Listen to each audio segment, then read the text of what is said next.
last night to see if he was barefoot. Is that still the case? Is he barefoot? Because I know on Facebook somebody posted a picture of these could be his shoes, or is that so he is presumed to be barefoot at this point? What I can say is that his mom says all of his shoes are accounted for at the house. I'm not going to say that he's barefoot. All right. Allegedly! Hello everyone and welcome back to my channel. This is Lady Freedom here, coming at you with another raw narrative. Here's a brief disclaimer for tonight's show. Let's watch. That's ignorant!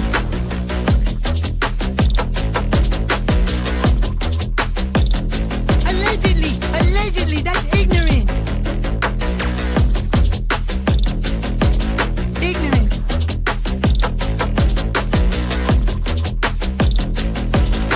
Judgment, Austin. Oi, you read my thoughts. You've got the shinning. You mean shining? Shh, you wanna get sued? Judgment, Austin. You just use that shin of yours to call me and I'll come a-running. But don't be reading my mind between 4 and 5. That's Willie's time. Hey, yo, boss. I love it when he does that. Let's watch.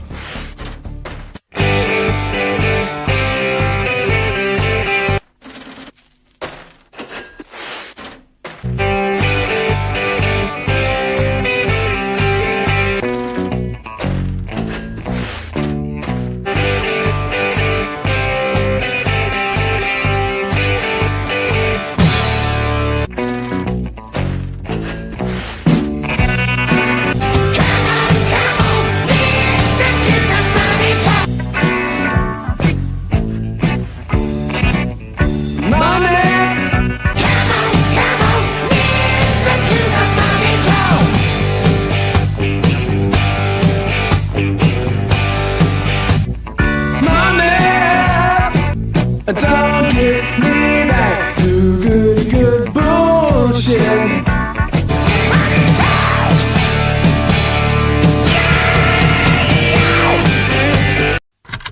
I've got blue souls, cause I'm way gone, trying to find my way back home. Count my bones as in desert crumb spoon. I'm gonna turn all of my stones. Rock bottom make a man and some pressure make a gemstone. Trying to put $1 to my name like Creflo. Not the boy, late to the game, it's in the blood flow. And I'm from the south, it's thick skin and tough bone. Big attitude through big lips with gusto. Trust no kings, that's why they tried to crush souls. But it's IGBO, when the dust blow, this old head be standing there. No silver, just gold. Crack no books on the hustle. I was born to grind. Yo, scared of your potential, I'm adorned with mine. 30 times around the sun, man, of course I shine. My legacy will not dwarf with time. And in my daughter's eyes is basic, I must not say quit. Every day sees a present like a Rob St. Nick. Walk a fine line between tenacious and patient. I can't slip, I'm fighting clocks and they can't win. I've got bruised souls, cause I'm way gone, trying to find my way back home. Count my wounds as in desert crumbs flow. I'm gonna turn all of my stones. I've got bruised souls, cause I'm way gone, trying to find my way back home. Who that soldier in the mirror? Oh, oh. I'm gonna turn all of my stones. Impeccably I flow, hardest raps you know, breaking status quo, reaping what I sow, artistry like Van Gogh. Get it from my mama hip, so thick that I need tempo. Personality, spicy body banging like a bongo. Cause black women been it since Timbuktu, since Pharaoh. Sponge rollers and hot combs, lips, cheeks and brow bones. If you ain't for the culture, then please stay out of my zone. These little dummy rappers could never grace my headphones. See, I'm from a place in space where ain't no storytelling, you just had to have been there. If you want the battle, ain't no problem, say where. I got so much experience, I can't even play fair. But I'ma keep evolving and growing and hurting feelings and showing you need endurance to go in. I got mileage on this pen, I've been busy cause I've been out here schooling all these kids. Took 3 decades to have this glow up that I did. I've got bruised souls, cause I'm way gone, trying to find my way back home. Count my wounds as in desert crumbs flow. I'm gonna turn all of my stones. I've got bruised souls, cause I'm way gone, trying to find my way back home. Who that soldier in the mirror? Oh, oh. I'm gonna turn all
Hello everyone and welcome back to my channel. This is Lady Freedom here coming at you with another raw narrative, and it's so good to see all you guys tonight. I'm really sorry that I had to restart the stream. I think I was attached to my earbuds or something, but it wasn't letting me like forget them, so I had to turn off my phone and turn it on again.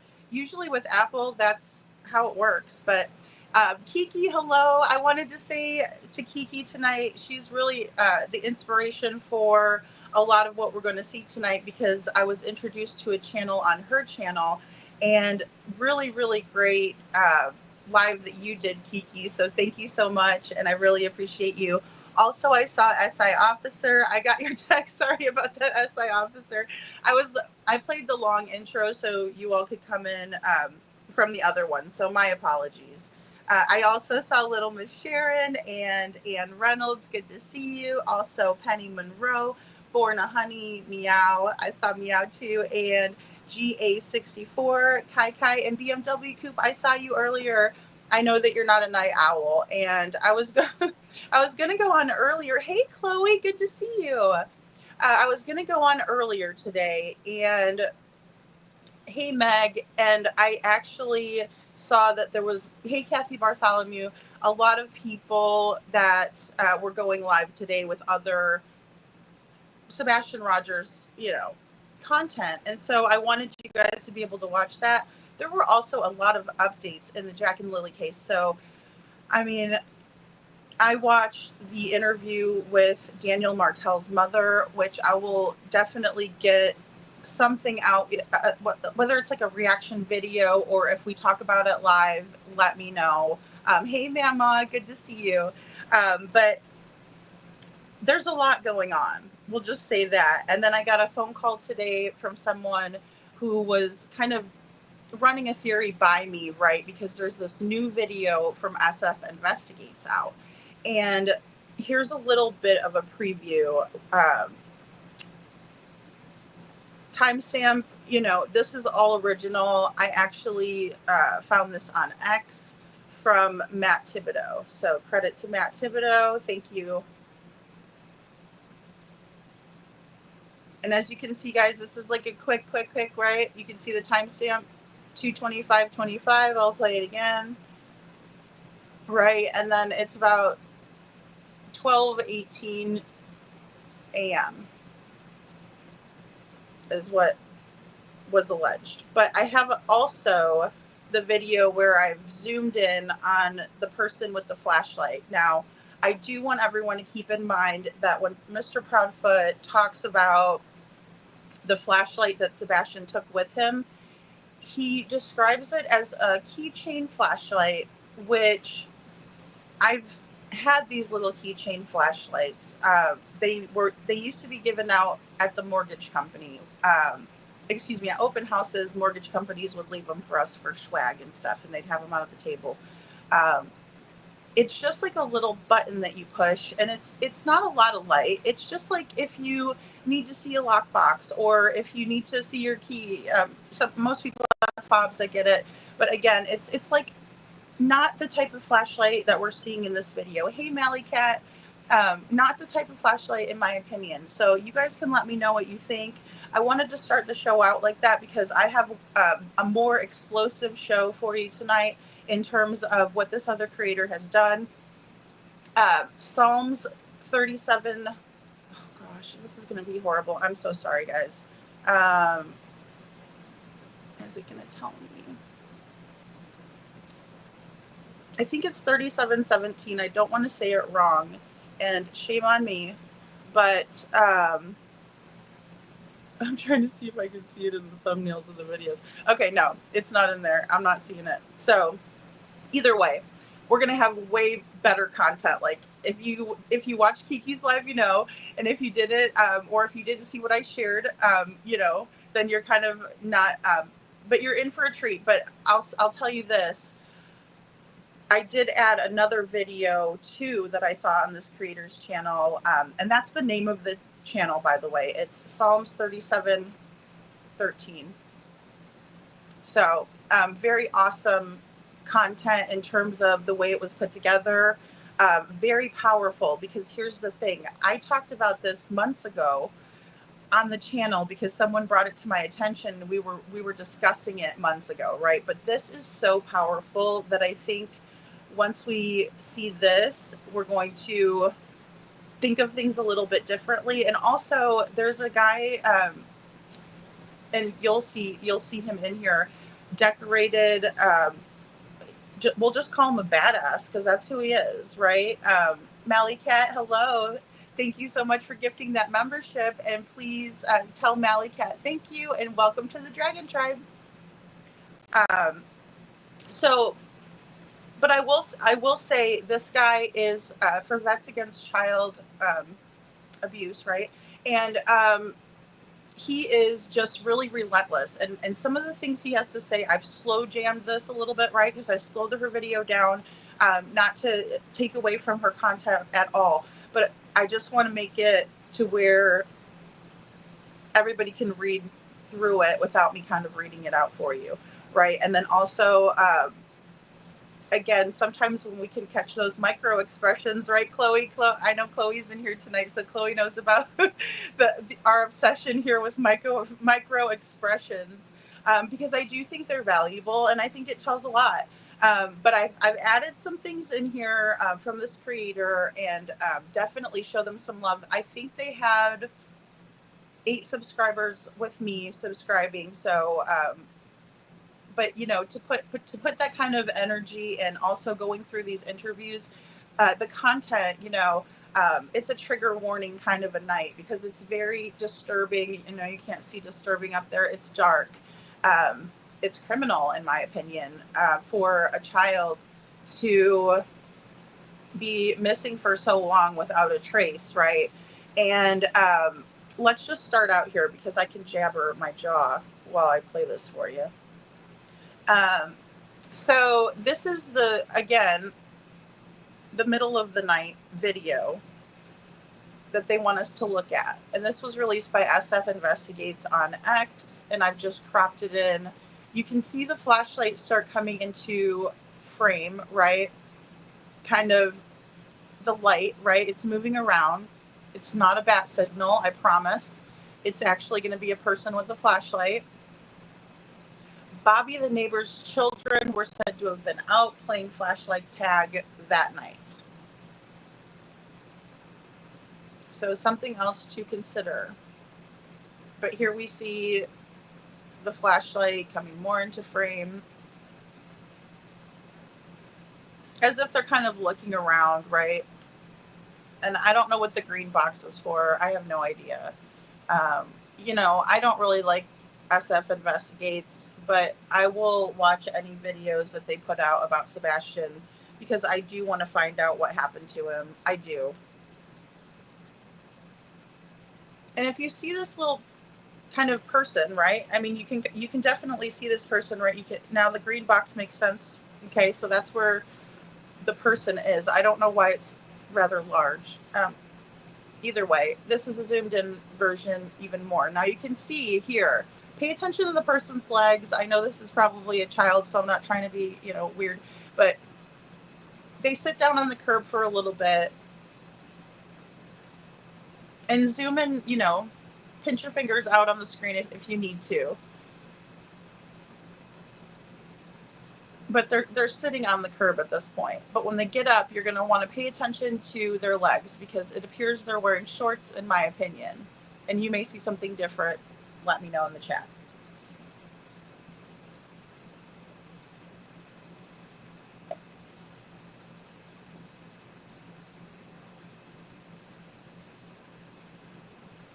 You see them walking, and you can see them illuminating, what appears to be their lower extremities. Now, I don't know if they're trying to pass this off to be Sebastian or not, but if they are, I'm not convinced. Now, this person is sitting back down on the curb again with the flashlight. And the keychain flashlight would not, in my opinion, be like a traditional flashlight, that takes the really big batteries and then you screw the top on. it appears to me that they're using something like that, like a traditional flashlight rather than a flashlight with a keychain on it, right? That's not going to hold big enough batteries to illuminate shit. Let's just put it that way, you know.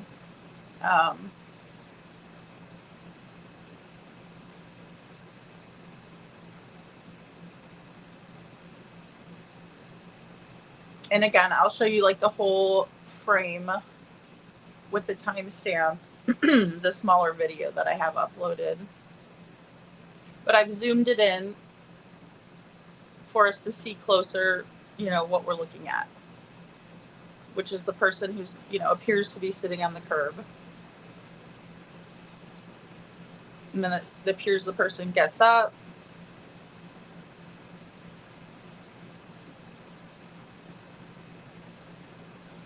And comes or goes back to where they came from, same direction at least. So there's that. And then here's for everyone who just came in, or if you want to see it right again, right? This is the whole view from the house where it was taken, and the person walking around with the flashlight. And I'll keep playing it on a loopy loop. I should have just, like, you know, played it, but whatever.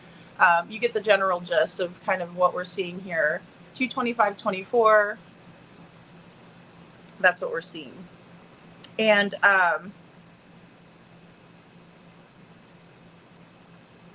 wait a minute, 18. I'm sorry, let me double check. I just pulled this in last minute, guys, so just forgive me for a second here. 1840, that's not, that would have been around what? That would have been earlier in the evening than 12:17. I thought I saw something on X about 12:17. Maybe that's why I have it in my head. Hey, Shadow, good to see you. And sorry, guys, I'm way behind in chat. Hey, Seclusion Works, good to see you. I wish I could freeze it at the legs, Seclusion. I'm still working off my iPhone. I need to get a computer that I can play it and then, you know, pause it and control, because I just upload it and then it's whatever it is in there. But I'll tell you what, I will, if you guys want to go deep dive into this video, I understand that, because I would like to as well. We could do that Monday, because tomorrow night I have something that I'll be working on with someone else for next week as well. But it'll be further in the week. So, and welcome in, everyone. Hey, keep up the chatter. Good to see you. Thanks for being here. Town Chat Cafe, nice to see you. Can you post that again, please? You want, which one, hon? You want me to do the quick one, or do you want to do the zoomed in version? And just know that I did obviously manipulate that one, guys. Don't come for me. Don't come for me. Brenda says, I bet if it had audio, you would hear a kitty. Yeah, Brenda. So someone else also mentioned that on Twitter, that there was a cat that was missing, or their cat was in the neighborhood and they were looking for the cat. Because, like, you can tell that they're looking towards the ground. Like, when the flashlight is originally out and going, I'll just play it again real quick. Won't hurt nothing. It's like 4 minutes. But when it first comes in to frame, right, you can kind of see, like, the flashlight searching for something, right, or someone, if they were playing flashlight tag. But you would think the kids would be around. Like, you think there'd be more kids out and around the area, is my way of thinking.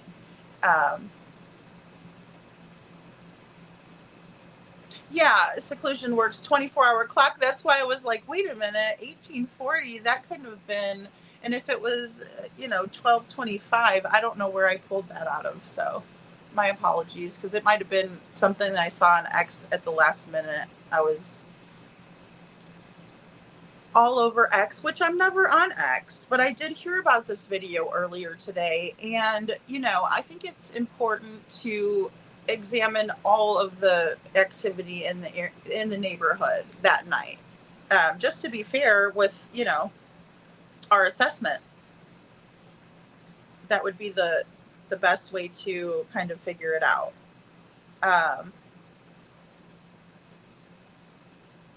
But yes, here's again, and now he's not looking to show his, himself, but he is searching for someone. Typically if you can't see, you'll put the flashlight on the ground while you're walking so you can see in front of you. But it seems the flashlight is searching for someone, And again, I don't believe that this child is Sebastian. I don't know who this person is at this point.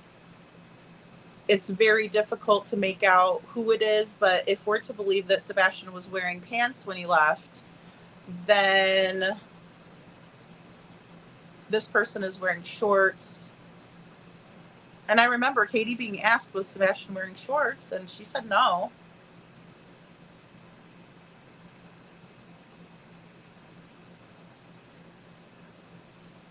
Oh, I gotcha. Thank you. Okay. Katie was on the couch supposedly. Yeah, because it would put it at like 10:18, right? So I'm sorry. Yes, Katie was on the couch supposedly talking to CP at 12:18, or excuse me, 22:18. Lady, please watch Mob Crew about all of this searching for the cat. Okay, thank you. No, and this is the issue with me is who I got to last night was Kiki first. And Kiki last. So, and I did not, I made the list last night though. You guys saw me write them down. But I didn't make it this far in Chris from Mob Crew's video, and he was on the list to watch. I was so taken back by the way this other creator put these videos together, and then I wanted to watch the rest of Kiki's live, so. It's held like a regular flashlight. Yeah, that's what I'm thinking, Seclusion. Like, I don't think it's a cell phone. I'm not thinking it's a cell phone anyway. I mean, it looks like a regular flashlight to me, but it's hard to make it out, obviously. And this child it looks like, okay, so it does appear to be a male child, in my opinion.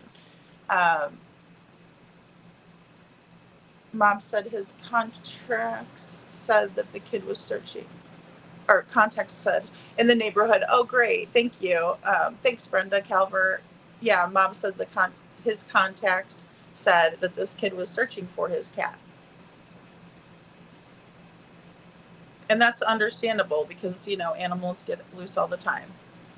SI officer says, yes, he wasn't searching for his cat from what Bob said. I am curious as to whether or not they found him, and if it was even him searching, we need to find out. Yes, I'm very curious. I'm still very curious too, SI officer. I agree. And I think it's important to, again, I don't care who it comes out from, who puts it out. I mean, of course I consider the source, but. Oh, well, that's even earlier. What time did it get dark that night? Oh, it was February. Okay. That's even earlier. Cam autocorrect. It gets me too, SI officer. All right. I just, I have to agree, Meg. I have to agree. SF doesn't know his ass from his elbow. Nope. And that's my issue here. I wanted to show it to you guys. I did, and I showed it, but I also do want to kind of analyze it some more. I'm not gonna lie. I'm curious. And Kiki says, thanks for that. I've got to watch Mom too. I got to catch up. Me too. Of course, Kiki. Yeah. Like your live was awesome. And, I was completely shocked. I really was. I was like, whoa, this is crazy. And the hat. Yeah. I got to get closer in, and the field of view is so, it appears to be so much farther from where this person is actually, doing the activity of sitting down on the curb and then getting up. And, they do come a little bit closer, but it doesn't look like flashlight tag to me. And then if somebody's like looking and then they sit down, maybe they're sad because they can't find their cat, or maybe they're like texting somebody and being like, no, I'm looking, but I can't find them, or something.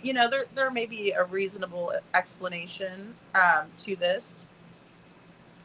Kristen on Mob said way more than my ass he was fired up. Ooh, so it was a good one. Okay, so that's awesome. Brenda, I miss all the good stuff. I'm telling you. Well, Miss Sharon says KP would not know what Sebastian was wearing if he walked out of the door. She did not see him. Well, and that's the thing. That's a great point, little Miss Sharon. Because if we are meant to believe that like he walked out with pants, but maybe he was wearing shorts. I mean, maybe he did change. And what about another pair of shoes? What if he had an extra pair of shoes that they didn't think about? I mean, anything is possible here because we don't know. But of course, Kiki, thank you.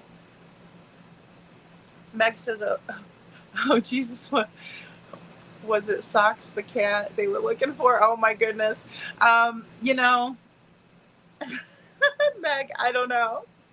I do not know. It's all, that's why I wanted to zoom in and let you guys make your own decision. Let's just put it that way. Because of the picture. As an officer, I got myself in a little bit of a jam earlier today, but it was okay. I made it out alive. No, it's just okay. Like people being upset about the picture. Look, I mean, it's the picture. I didn't see it at first either, and that's the thing with a lot of this too. And as an officer, you know what I'm talking about. It's like when you're taking these stills, and and then you mess with the contrast and things, or you take layers off. It's amazing what you can find. I don't know much more. And I'll tell you guys, I show everything I did in some very standard software that I use on an app. I mean, I like it. I get to put the memes in there and make you guys funny videos. And I mean, they got dragon stuff in there and I'm like, cool. That's what I use. And it's not high tech by any means. And so this is my way of thinking. It's like, if we could do this, like with an app that I'm cheap, right? I don't have YouTube Premium. Like I just skip the ads, and whatever. I switch off depending on what shows are coming on Netflix and Hulu. I don't know. Maybe I pay more in the long run. But either way, I'm not going to pay a bunch for something that I can do on something that I can find cheaper. I mean, that's just the way I am. So with that being said, it's not high tech by any means, but it did show that certain pieces of the photo did not change as I was applying filters or messing with contrast. Certain aspects of the picture didn't change. The skin of the people, they are people in my opinion. Now, when I first received the photo, yeah, I was like, what am I looking at? The blob, right? Like, what do you want? And I'm gonna tell you what, I was very involved with researching all of the information that Jana had sent to me on Crystal's case, that when I looked at that, I thought, what the f- is this? I mean, honestly. And then 5 days later, I receive it again. Hey, Mama Bear. I receive it again. And I was like, oh, okay. I took it into my editing software, and what I did, I showed right in the video that I made. So, but now some people do have higher tech, gadgets or whatever, software that they can use. Now, when I get a laptop, I'm hoping to get some good. I'm looking at all of the aspects of this laptop. I'm over analyzing the laptop. Either way, my phone works, and if it's not broken, don't fix it is my deal. Doing well with it, doing very well with it, and it just really takes like playing around with it, and it also takes a little bit of being able to recognize certain features. It's very hard, like when it's pixelated, when it's heavily pixelated, that's why these people look, I thought it was funny. One of Pluminati's people said, oh, it looks like a Lego person. And this is what I'm referring to, guys. This is zoomed in, and this is all alleged. I mean, we've just messed with, this is the photo, right? But this one, Limelight Girl did, and she's awesome, right? Her purples are great. That's what I'm saying. Like, my software, her software, okay? You know, and it's like, whoa, okay, like what I could have done with a better software. But I mean, I'm just saying, like, it still works. And as you do the contrasting and as you're applying filters and things, there's certain aspects of the picture that do not change. The skin, purple. On mine, it's gray. This one, you can almost make out maybe an eye or something like that. Now, when you look at this, you might see, you know, our Lord and Savior in the toast. That's fine. That's fine with me. And you could say, wow, Lady Freedom, you are really a nutty buddy bar. And that's fine with me. But I do see what appears to be someone being carried. And then I do remember there being accounts of someone being carried. You know. But this is what we're referring to, and it does look Lego character, and I also laughed at that, and I said that is good, because that's what it does. You almost have to kind of read between the lines, but in this one you can really see the difference, like where someone appears to also be on the top of that blanket, carried, you know. Well, maybe more like this. I don't know, but we've gone over it a lot. I have some more to kind of share as we go. Hey, Bo. But you know, it's something that is in Sebastian's case file. So I think it's something that is very worth analyzing, just like when it comes to the Texas Roadhouse video. That is going to be analyzed, and it should be. That is the last time that we know that Sebastian was with us, right? We see him getting into the car with Katie and he's gone. I want to see the trash can video. You know, maybe that's me being overly nosy. Maybe I shouldn't want to look at that. I do, though, because I think it's important to establish a more accurate timeline. And then we could say, okay, well, there wasn't like a handoff at a gas station per se, or, you know, the other theories that are out there, because I can't say, well, that theory doesn't work, because we don't know. When Seth Rogers was asked if he could make out who was taking the trash out, he said no. When Bobby the neighbor and the other neighbor who had the video was looking, they said that they couldn't tell either. So, I mean, I have to take their word for something, right?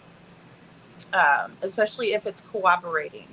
The only person that said that was actually Sebastian taking the trash out and that the FBI confirmed it is Katie Proudfoot. And that is me just restating what she said, right? That's what she said. And it's all hearsay. And the police have not told us either way. Our brains as human beings are automatically going to fill in the blanks, right? Whether it's right or wrong, that's what we're going to do because we're trying to understand it. What, Kiki, yours?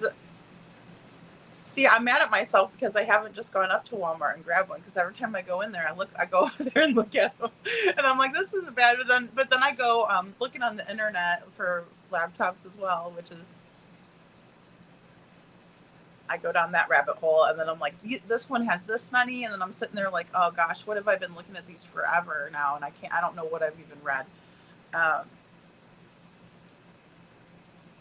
Yeah, exactly, Brenda. Yeah, and I am not an expert, guys, and I just want to tell everybody, like, the stuff I use is really cheap. It's like it's like, I think I paid $13.99 for the whole entire year for this thing. It's pretty funny. But, you know, especially, you know, to make such a big deal. And see, I think that they would be able to absolutely get to the bottom of this if they were trying. But see, I don't want to give away what we're going to talk about tonight too far.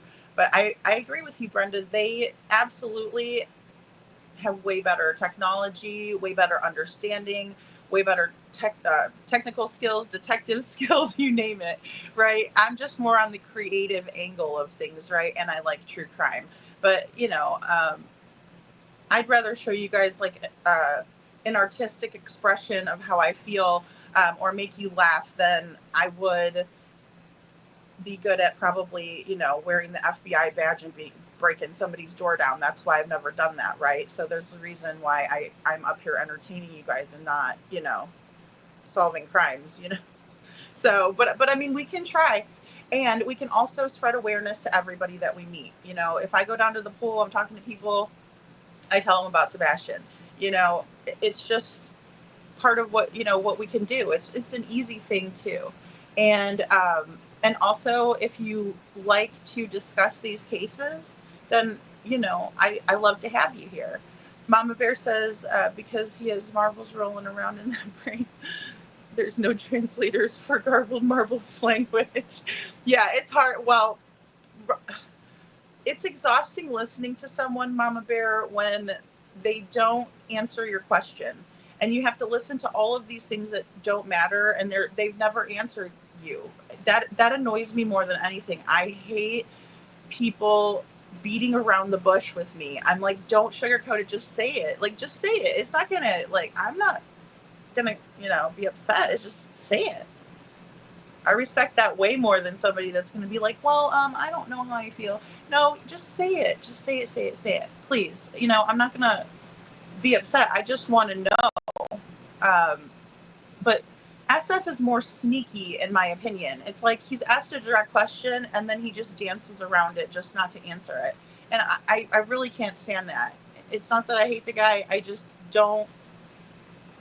I'm not watching them. I'm not going to listen to him. It's like, once I know you're a liar and you're not somebody that I even want to have anything to do with, I'm not going to concern myself. And you guys should do the same. I mean, I don't know. Because it's not worth the energy, especially arguing back and forth. Seclusion says, wonder what Lady Freedom looks like. That's funny, Seclusion. No, and that's the thing. I put myself up here. I mean, I don't care if you guys see what I look like. I told you, I'm not a beauty queen. I'm not an influencer. I am a true crime person. I told the judge that too. He's like, are you an influencer? And I said, no, I'm a true crime person. Tom Check Cafe says, in my opinion, heights don't match for it to be CP and KP. If you look at other photos of them side by side, they're closer in height. This person looks taller than the short one. I honestly don't know that Katie made it that far up to the waiting vehicle. I was going to say driveway, but they weren't in the driveway. They were in, cutting through. So I don't think she made it up that close either. I don't, because I think she met like halfway, and then I think she went back. And, we do see that on the flashlight footage. So, because whatever seems to have transpired with Sebastian getting in this vehicle, which that's my theory. And, it could be right or wrong, but that's my theory. I think Katie went back to the house because we see somebody go back to the house and she was the only one left in the house. So that's why I think that. But, if you guys have more information too, let me know. Because again, I'm not interested in being right. I just want to find out what happened, and Sebastian deserves that. I also wanted to speak about this as well, before we get into, the main event, so to speak. But, for crying out loud, tonight my tech, this is bogus. Okay, hold on a second, guys.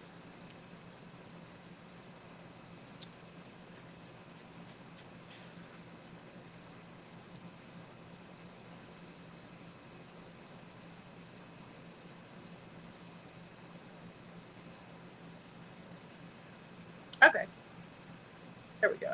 I had to reconnect this. Everything is not connecting where it needs to connect. Let's see.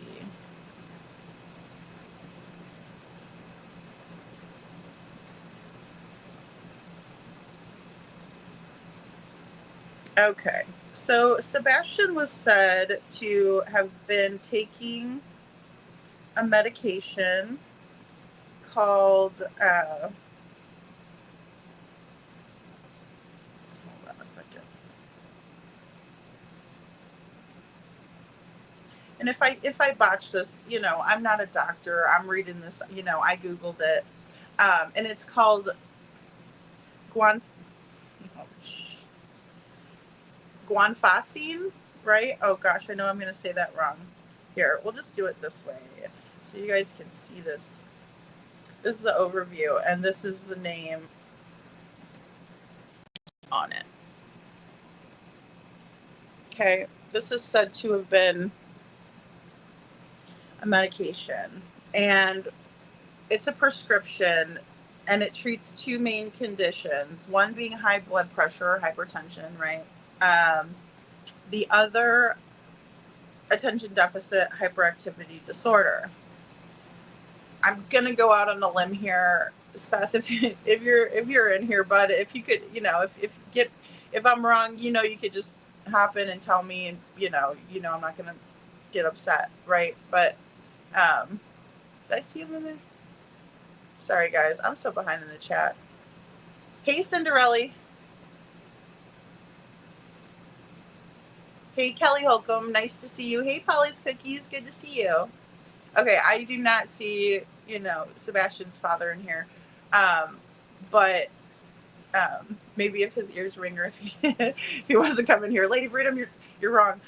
Please, by all means. But I'm guessing he had attention deficit hyperactivity disorder. Now, according to Katie, she said on Smiley Stories World that yes, Sebastian did. It's Seclusion Works. It's GUANFACINE. And I'm sorry, I don't know. It's like guanfacine, right? Particularly the extended release, form is used to help improve focus and reduce impulsive behavior in individuals with ADHD. Non-stimulant option, and can be used as monotherapy or as an add-on to stimulant medications, of course, because they don't only just want you to take one pill, they want you to take another one too. Like, here you go, this one's going to make this one work better. Oh yeah, sure, it's not. I'm sorry, I have obvious frustrations with that. Hey, Poppy Love. That was the first medication my grandson started before he was tested for autism. He took it for ADHD. Yeah, thanks, Kelly Holcomb. And I'm sure a lot of you all are going to recognize this and be like, oh gosh, Lady Freedom, that's been out forever. But, I'm more familiar with rhymes with Stridolin, and then, the other one is rhymes with Paterol. I don't know what to say. Either way, also given for this, for ADHD or ADD. And, obviously ADD is going to be less severe than ADHD because that's like hyperactivity, right? Because it's like attention deficit, but then it's also hyperactivity disorder. And, I was hyper when I was a kid. I was mischievous. Like, when you're a kid, you're a kid. I don't know. So I don't know. I don't know how much I like these, but please don't feel offended if you've ever. Doctors tell us to do these, to take these. But I'm just a little gun shy because, again, with my past, I've tried to take like the anti-anxieties and all these things. Yes, seclusion, that one. And I just, and then they're like, well, what about this? And then this, and then go off of this one, take this. And then you have to, take this for 3 months before it works. I'm like, Kiki says I was so hyper. Yeah. It's part of growing up, but I understand, if it's trouble focusing like that, this, to my understanding, would help with that, because it says helps improve focus and reduce impulsive behavior.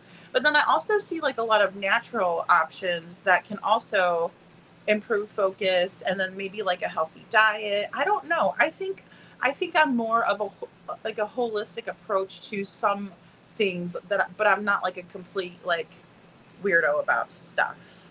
So let's see.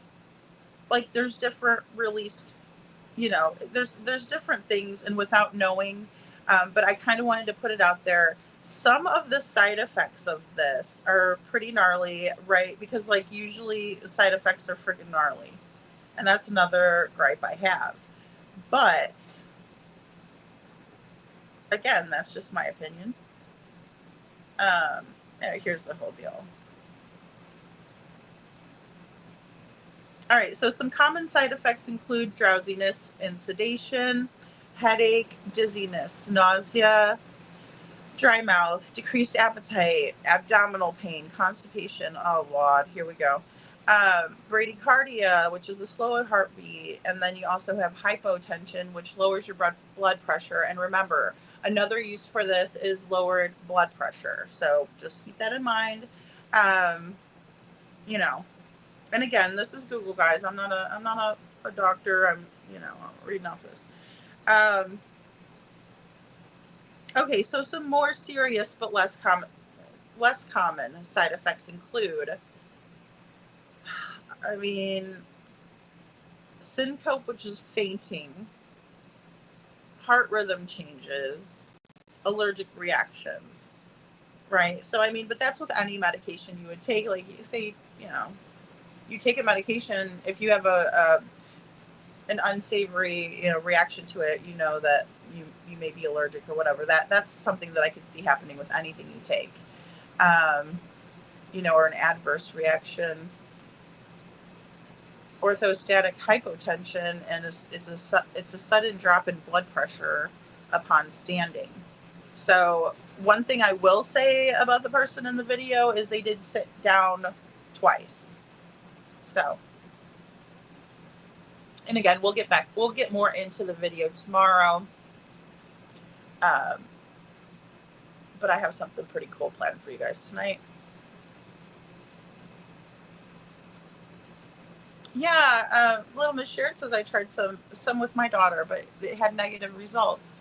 So yeah, drug-free, and she's 17, level 2 autism. Yeah, that's great. And Little Miss Sharon, I think it's so tough because, and I would never like make somebody feel bad because look, geez, you do whatever you have to do to help the kids, like the therapies are great. All of that stuff works. Oh, okay. I didn't mean to drop that link. That thing is like the bane of my existence. I try not to hit it, and then I hit it. Oh, sorry, I already read that one. Okay, I got a little bit mixed up in the chat. Nods glancing, a low-level extended release, also used for cardiac activity, called a stabilizer. Yes, seclusion. And because it does lower your blood pressure, it would work for blood pressure patient or someone, stabilizer, Anderson, and stop the fighting between two of the PAH meds. Well, and see, that's the thing, I'm not sure if this was prescribed in conjunction with something else. I'm still working on getting those details for us. So hopefully we'll know more.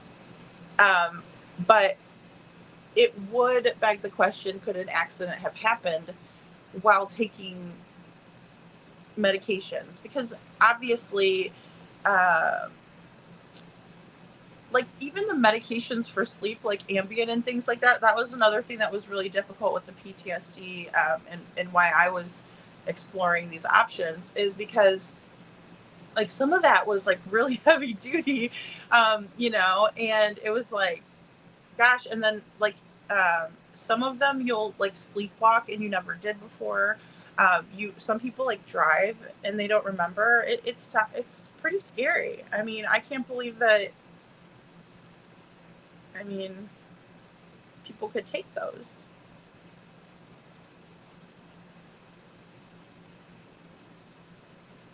Yeah, and and everybody suffers from stuff, and the way that we, you know, deal with it is going to be different. I mean, there's more than one way to deal with things too. Yeah, Kiki says like the commercials say that he will help you with the stomach aches, but caution may cause swelling, tongue, hives, gallbladder troubles. Oh my goodness, and so forth. Yeah, yeah, it is. It's a lot, and it's like, well, do I deal with being hyper, or do I want constipation and my stomach hurting every day? You know what I mean? Like, I think about, I think about that. It's like. And I mean, I still have trouble with sleep, but there's times where, it's better than it was. So, but a lot of it has to do with too, like if it's trauma, counseling helps a lot. Little Miss Sharon, thank you so much for gifting a membership. If you got a membership from Little Miss Sharon, please say thank you to her and welcome to the Dragon Tribe. Aw, Little Miss Sharon, that's so sweet of you.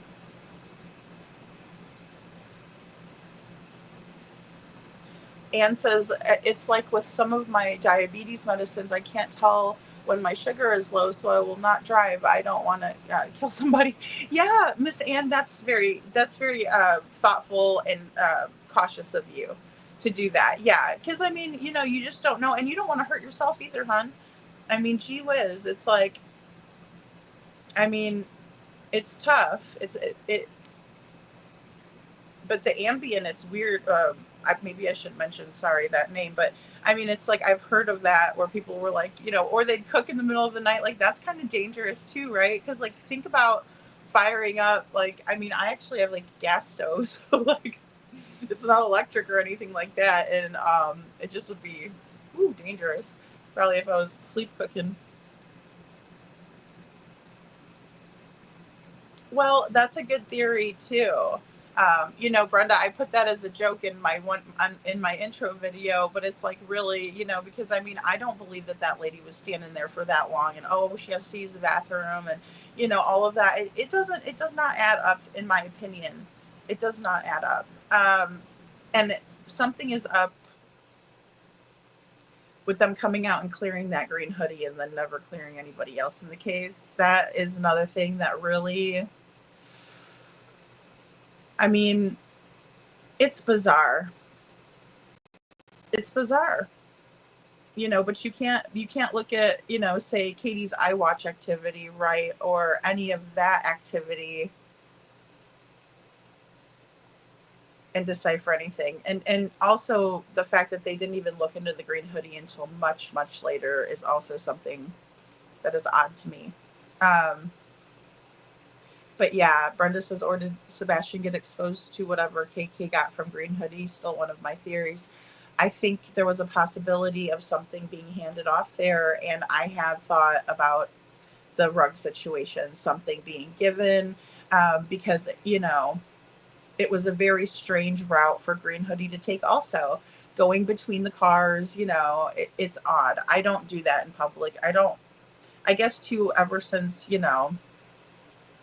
COVID or whatever, you kind of don't, you try not to get too close to people in public as much as before. I mean, I don't know, you think about it more, at least I do. And then also I try to like respect other people's personal space. And so if I see that there's a person walking to their vehicle with their son, I'm not going to go in between the cars where she's trying to walk and get into her vehicle. I'm going to go around of where Sebastian got into the vehicle, but that's just me. And maybe I'm taking the route of, my choice and not someone else's choice there. So yeah, and that's so true. Anne says, and like the doctor told me, everybody's different and that medications are going to be different in everybody. That's really true. That is so true. You just don't, you don't know how it's going to affect a specific individual. Also, certain dosages, too, because that was another thing. Like, I'd be like, oh my gosh, I can't, now I can't even get out of bed, like I'm so groggy, and then, take a half of one of these ones, and I'm like, oh my Lord. you know, and I'm like, at that point I was in my early 30s, and I was like, or maybe even late 20s, and I'm like, I'm not buying one of those boxes, you know. No, at this point I don't think so. No way. Mama Bear says they've made it a law. Pharma commercials must keep volume aside effects as loud as their advertisement. Not allowed to. Oh, really? Keep side effects at a near whisper anymore. And side effects go on and on and on. Yeah, they do. And some of them are quite like disturbing when you're listening. You're like, whoa. And they're like, you might pee out of your butt. And you're like, what? You know, I mean, it's pretty, it's scary. And you're like, well, I mean, I guess my headaches are okay if that's going to happen to me. Like, I'm good, I think. Like, weird, right? And I mean, and it's strange, but you're right though. You know, didn't they lower the volume, Mama Bear? Now that I'm thinking about it, wasn't it like, you know, Rick Salty, and then they're like, you know, having a party, and then like side effects may include like, you know, bleeding from your ear, and like, you know, and then, yeah, because I think they did lower the volume on that before. They had to have been for them to make a rule against it. That's the only reason rules exist, I suppose.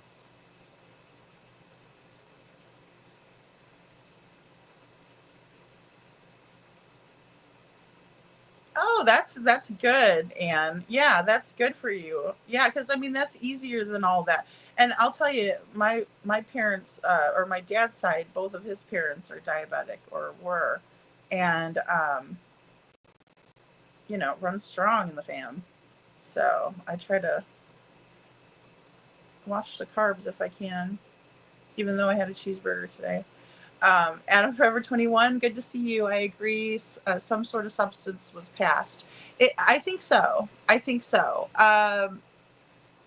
Something was passed, you know, and one of them was a substance, is what I was thinking. Yes. SI officer says, I think possibly that may have exchanged something that they didn't want to have paper trail, i.e. a purchase or a jammer, etc. The jammer is also another strong one. I mean, because we do know that there was glitches in a lot of people's camera footage, you know, and the thing is that, you know, does that typically happen, right? Or are you using an older type of a surveillance system or something like that? But, you know, those questions remain. CC was supposed to be like the best in the neighborhood, right? And he seemed like that type of a guy, right? That would have good equipment. And I'm not talking about in his drawers. I'm talking about on his house, you know, keeping tabs on his family. I mean, KK seemed very familiar with the hoodie person, Brenda, in my opinion.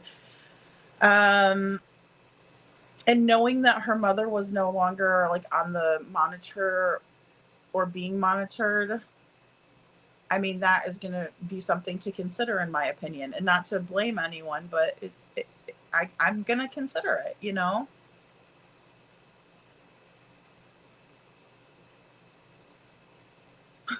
Kiki, I mean, it's like the worst side effects ever. I'm like, no, thank you. I'm good over here. I'll just try not to, you know. I'll try caffeine. I'll have a cup of coffee for my headache. Hey, Gypsy, good to see you.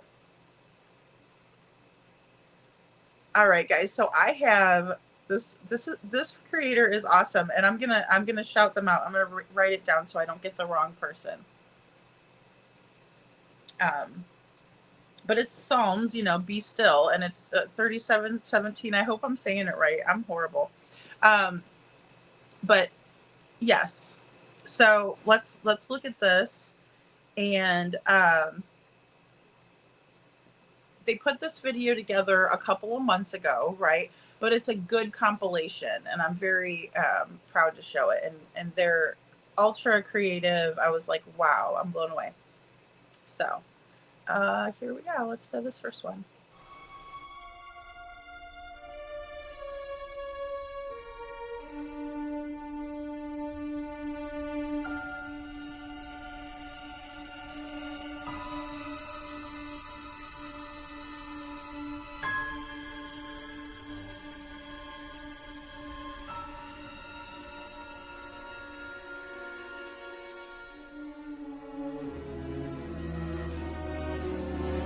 pass it back to Eric Kreinig. The weather is rolling in. We've got time for some questions, so yes, ma'am.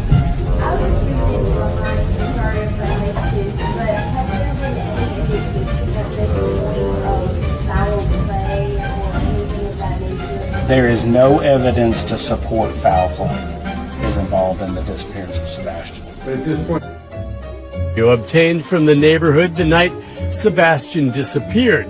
You can see two suspicious light sources, which we've circled here in an area behind the teen's home. Since we first aired the video last month, authorities have said no evidentiary value. It is of no evidentiary value. Can you tell me what those lights are? No. Why? Because the investigation remains ongoing.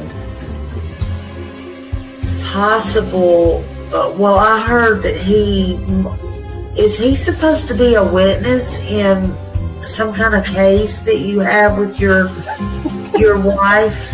Is that true? No. Okay. No, ma'am. So I've heard that somebody said he was supposed to be a witness in my custody case with my daughter. Okay. And absolutely not. I don't know where that came from, but I mean, I when I heard it, I was laughing internally. I was like, really? Okay. Any evidence of foul play? We have not cleared anyone, but we have absolutely no evidence to support foul play. When I was talking to Chris earlier, and him and I were messaging, and I asked him about DCS, and he said the only case that DCS has open is because Sebastian ran away. Okay. And at this point, have you guys ruled out any indication of foul play? I won't say that we've ruled out any indication of foul play, but I will say that the family has been nothing but cooperative with us. Be polite as I could possibly be to her. Mm-hmm. If she don't find a way to fix it, I promise her I am not going to be so God pleasant when I see her. Okay. And I will bring the f***ing cops with me. All right. Well, she's not my PI. She's not. Still f***ing mean a God thing to me. If she was on fire, I wouldn't phone her to put her out.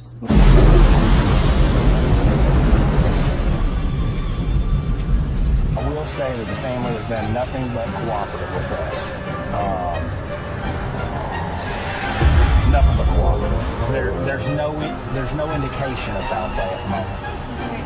Well, I just said, well, in the messages that I asked that it was pertaining to Sebastian's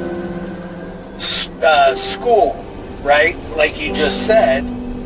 And you said, no, other than him going missing, no CPS cases.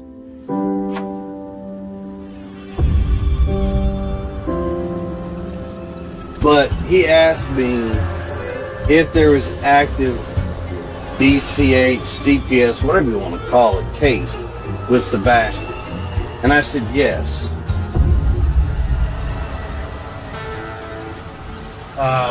Let me be crystal clear about something. That entire family lied under oath to get those protective orders. This family has spent more time trying to silence people than they've spent looking for Sebastian. Seth, your reaction to what happened and what is happening in all of this?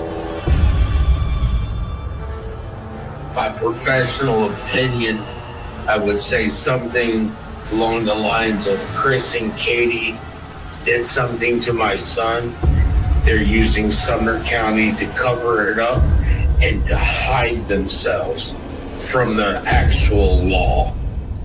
And let me ask you.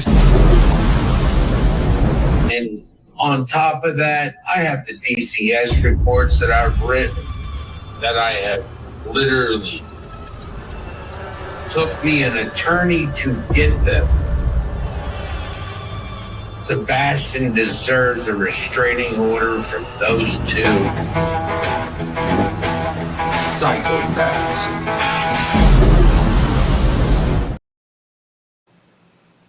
All right, guys. And I mean, I remember the interview with Vinny, and he did say that. He said Sebastian deserves a restraining order from these two psychopaths. And that is based on what he read in the CPS reports that he obtained getting his attorney to obtain those. Only a parent can obtain those with an attorney.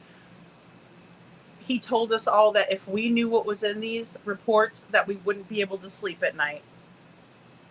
Side effects of reading the CPS reports. Sounds pretty gnarly. He also stated in this interview with Vinny that Chris and Katie did something and Sumner County knows, and that they're using Sumner County to hide behind.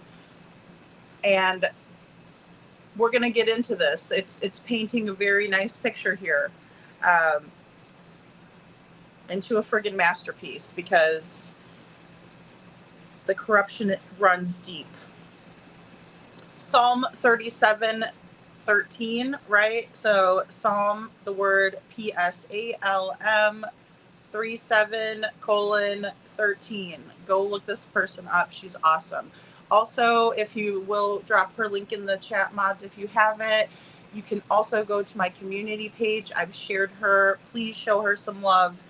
Guys, she did a fantastic job here, because again, in order to have an impact, you have to put it into terms where people can understand it.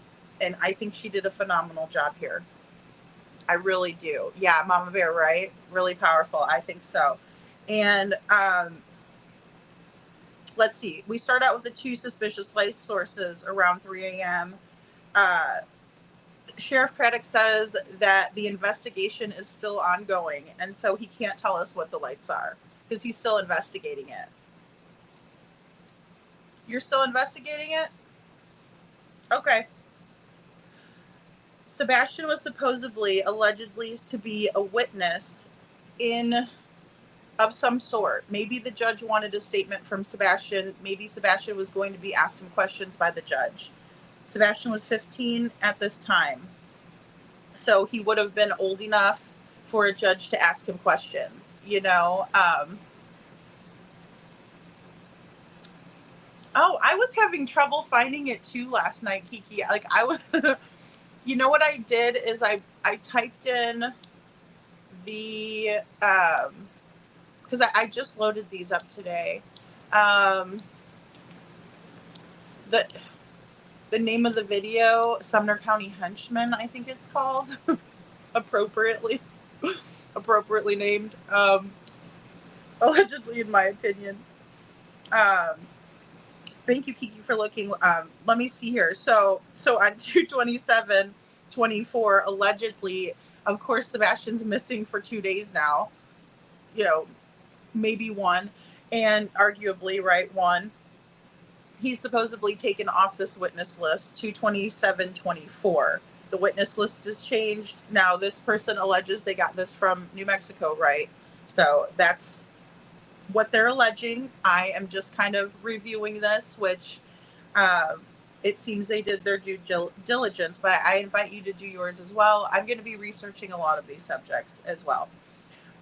Funny that we hear Eric Craddock in this video saying no one's been cleared, but the minute that Green Hoodie is being brought out by YouTubers and Dog the Bounty Hunter is asking us to focus in on the Green Hoodie person, he's drawing arrows to us, and then all of a sudden they interview this person who they never thought to interview before.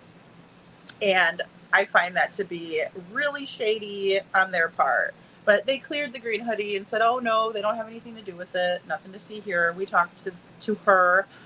And of course I was calling it Green Hoodie Shim because we didn't know, was it a man, was it a woman? Obviously she used the women's restroom, so we could, you know, deduct there.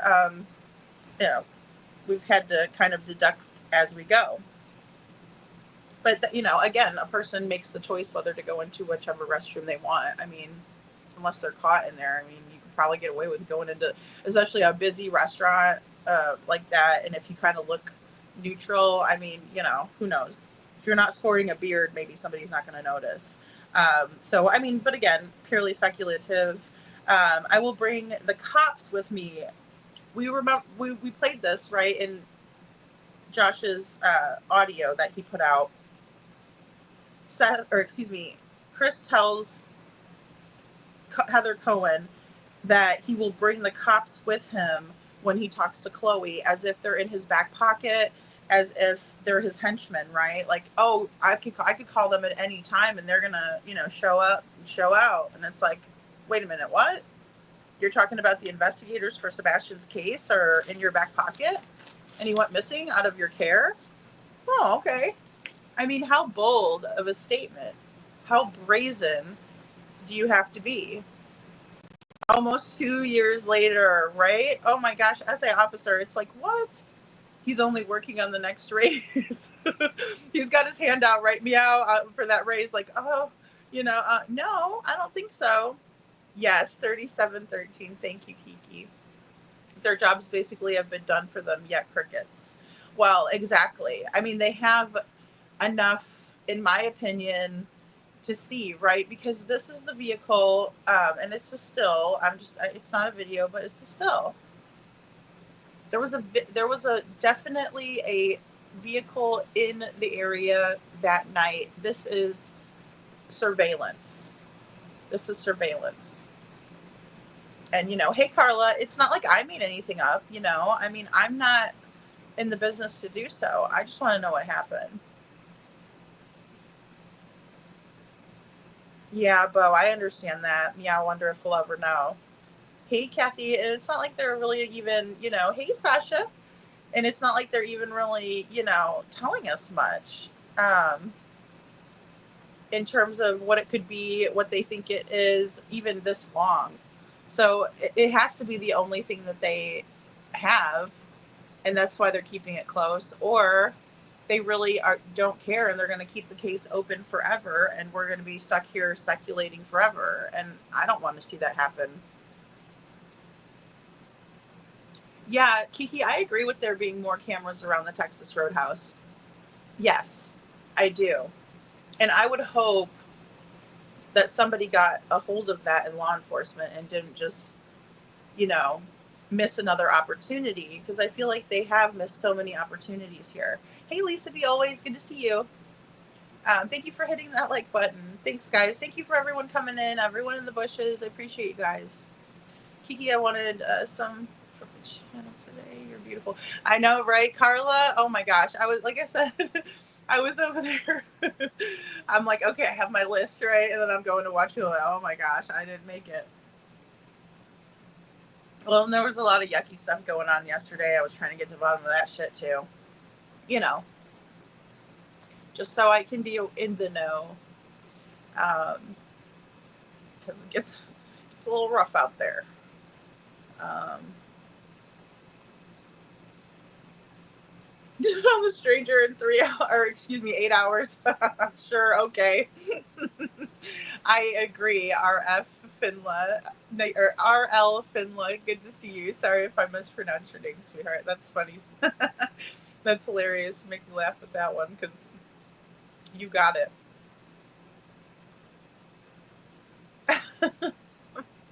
No one's gonna know about Quebec cursing. I think I said that wrong. You know what, Seclusion? You'll just have a blast watching me mispronounce all of it, and you'll be like, "Oh gosh, lady, you need to take a French class or two."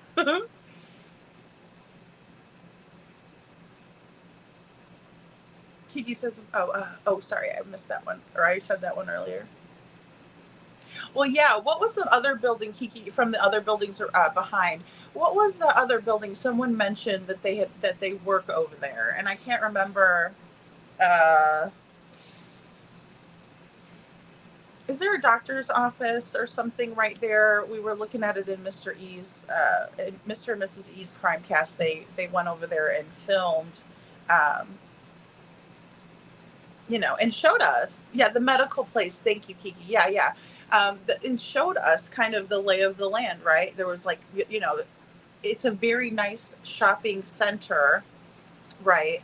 I don't know what the plaza or whatever. I'm from Chicago, so we call things plazas out there. You know, but I don't know what kind of, you know, shopping center it was, but it was all fenced in all the way around so that, you know, people can't really like panhandle. Like it's frowned upon, I've heard, in that area. It's very well manicured. You know, all the trees are very nice. Hey, Rob Beanie, all of the, you know, just everything is very nice. Texas Roadhouse, there's a Fairfield Inn. WV Heller, girl, good to see you. Also, you know, there's just a lot of things in that area. Nice buildings, you know, not where you would see people like, oh, I'm gonna pee, and you know, oh, I'm gonna chill in this, you know, yellow jacket and look at pictures of Sebastian on my phone. In my opinion, allegedly, you know, I mean, it's just not that type of a place. Well, I'm so glad you made it. I'm so glad you made it, WV Holla Girl. Yeah, I'm so glad you guys are here. Robini, Dabin. Oh man, I'll tell you, it's just when you see it in that perspective, it's like, oh, okay, well, it was all fenced in, you know. I'm guessing it's Quebec French. Is that right? Did I say it? Quebecois? Is that what? You guys in, you know, Seclusion, I could really use your help when it comes to the Jack and Lily case, because they're up that way, and in Canada, and then, you know, there was like English dubbed over the French news, and I'm like, oh boy, here we go. But you know, it's very interesting. Ooh, I will check the chat above. Sorry guys, sometimes I miss some things, and I'm like, oh yeah, I'm all caught up. Thank you very much. Lisa B always says Vanderbilt.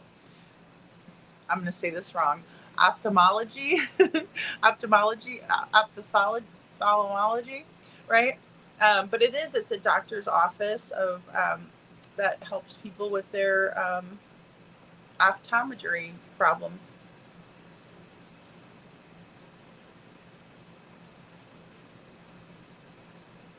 Thank you. Yes, little Miss Sharon. Definitely drop Kiki's link all day. Kiki, drop your link, because Kiki has been working so hard, and I keep checking on her channel because she's doing so much great things, like what's the other, the Life 360 app.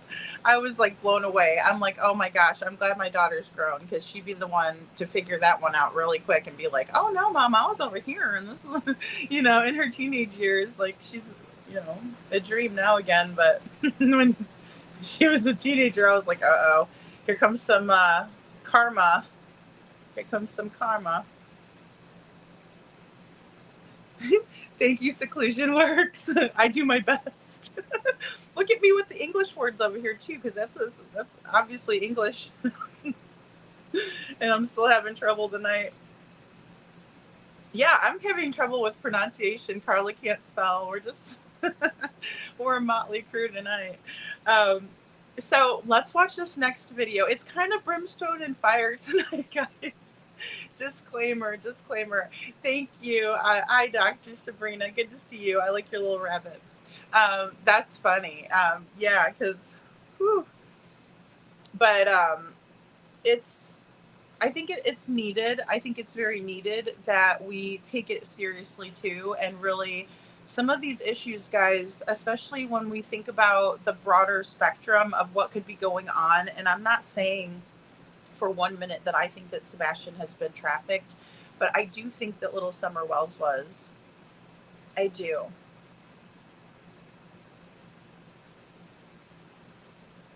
She was dancing in front of that barrel.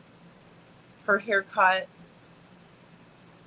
possibly for more androgynous effect for these creeps and these nasty people that should never see the light of day once they're identified.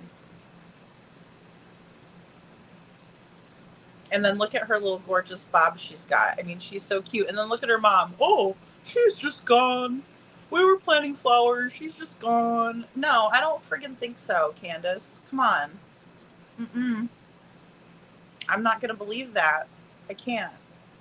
because I don't care about what you feel like. I care about what she feels like, and where is she? And then Don saying all that nasty stuff. I mean, I made a video, and it was like the top 10 most raunchy shit that came out of Summer's father's mouth. Mother decided not to show up for the interview. I mean, it's just all of it. And so on the broader scale, when we're looking at Tennessee, this is going to be very interesting to discuss, I think. So here we go, guys. Is he supposed to be a witness in some kind of case that you have with your... I don't know where that came from, but I mean, I when I heard it, I was laughing internally. I was like, really? Okay. Christopher, was speaking, and the judge just said, that's enough. Like, I don't want to even hear what you have to say anymore. He's like, you premeditated this? This was premeditated. You knew exactly what you and your family were doing. You brought this woman out here with her children, and you guys knew exactly what you were doing. And he said, it's 8:30. Gallatin's Sheriff's Department, that's where the exchange is gonna happen. My heart.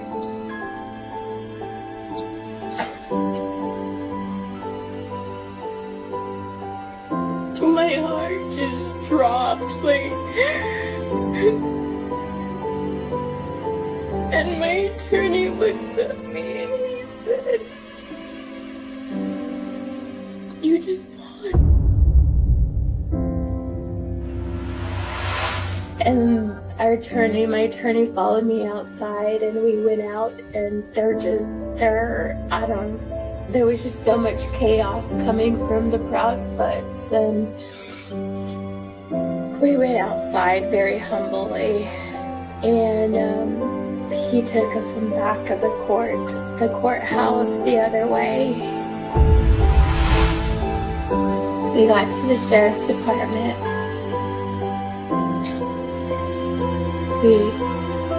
Christopher and his Michael, Linda, Kathy, Big D, Melissa, his whole entire family was there.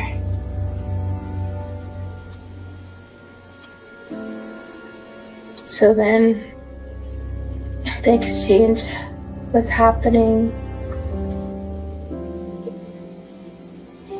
and they live streamed me on Facebook.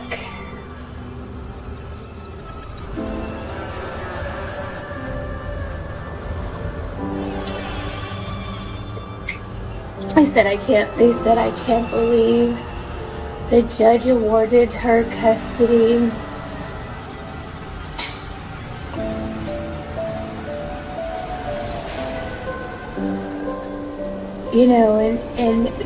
I was just standing there, I remember, and I said, can I have my baby back, please? And I remember his mother had her phone in her hand. Or his mother, yes, and she had a brown paper sack full of diapers and a dirty bottle. And she threw it at me. And she said, I think you're gonna need this. Laughing. Then I said, thank you.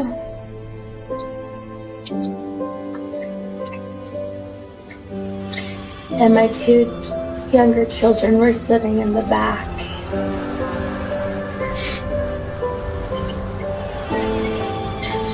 And then I said, okay, can I have Faith back now? So I forget if it was Kathy or Chris, but they tossed her at me. And I caught her.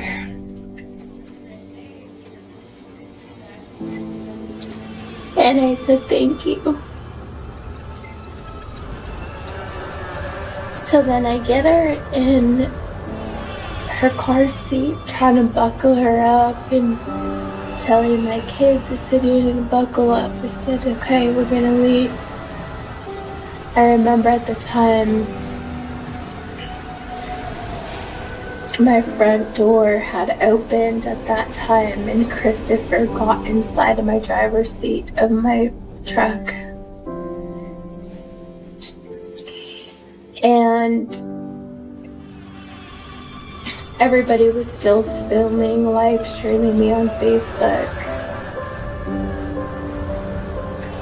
And Melissa Proudfoot had said, why don't you put it in reverse and drive over her?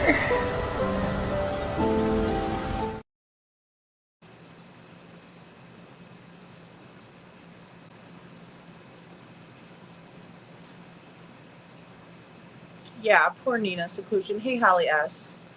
Oh, Holly, thank you for the super sticker. That's sweet of you. Thank you. My God, you know, guys, and just a reminder, that was all going down outside of the Gallatin Sheriff Department. So the judge saw the situation for what it was, and he awarded Nina custody of Faith. And when she went to the exchange around 8:30 p.m. that night at the Gallatin Police Department, there was no escorts or anyone to help her. They all showed up, according to Nina, and they were live streaming this turmoil, right? They were airing out their own dirty laundry. They were very upset that the judge did this, right? So let's back up. So when Chris Proudfoot was asked if Sebastian would be a witness, or if he was to be a witness in the custody case with Nina involving Faith, Chris Proudfoot's daughter, and his ex-wife Nina, Chris said that he laughed internally when he heard that. Again, we've heard Chris Proudfoot insult Sebastian's intelligence, and again, I'm going to say it right now, that I believe that Sebastian could have been a damn good witness against Mr. Proudfoot, and here's why. Sebastian was said to have had 4 CPS reports, and then the 5th one was said to have gone because of him being missing, right? So at some point, Sebastian was telling or showing his teachers what he was enduring in his home. So I think that Sebastian very well could have done a fantastic job of telling the judge who Chris Proudfoot really was. And I don't think that's funny at all. And the fact that he would say that he laughed internally, but he's sharing that information with everyone, just goes to show how ignorant he really is. So, because I think Sebastian would have done fine. So moving back to Nina. Nina said the judge told CP that him and his family premeditated taking Faith away from her. They're trying to take Faith away from her mother, her older sister, her brother, who love her, so they can isolate her with Chris's family, just as they did to Nina. And the judge is like, whoa, whoa, whoa, this is not right. You know, you don't have any right to take this child away from this woman. Kids are not a pawn, right? So good on that judge. So the judge tells Nina and her lawyer that they are to meet with Chris, right? Because the only person that needed to show up there was Chris, and he could have brought Faith and given her to her mother, and he could have gotten in his vehicle and he could have drove away.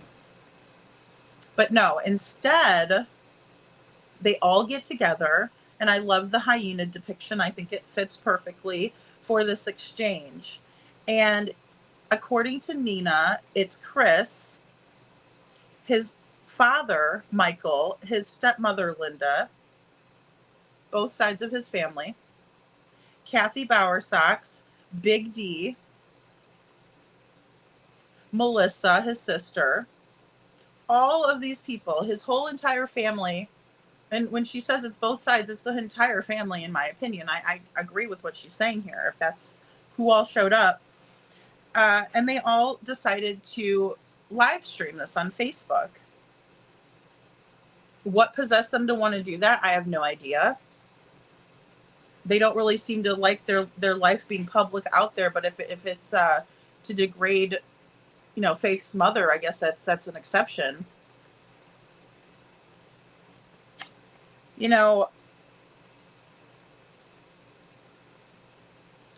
I was working one time with this young gal, right? And she was like probably, I don't know, 25, 26, something like that. And I was about 10 years older than her at the time.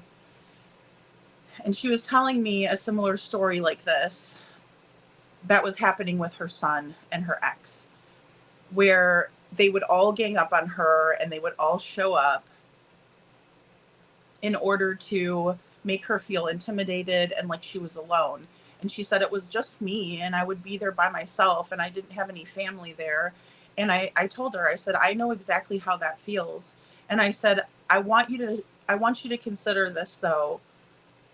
If it takes that many of them to come up against you, then at a certain point, they must be afraid of you if they're bringing that many people to just take you on, right?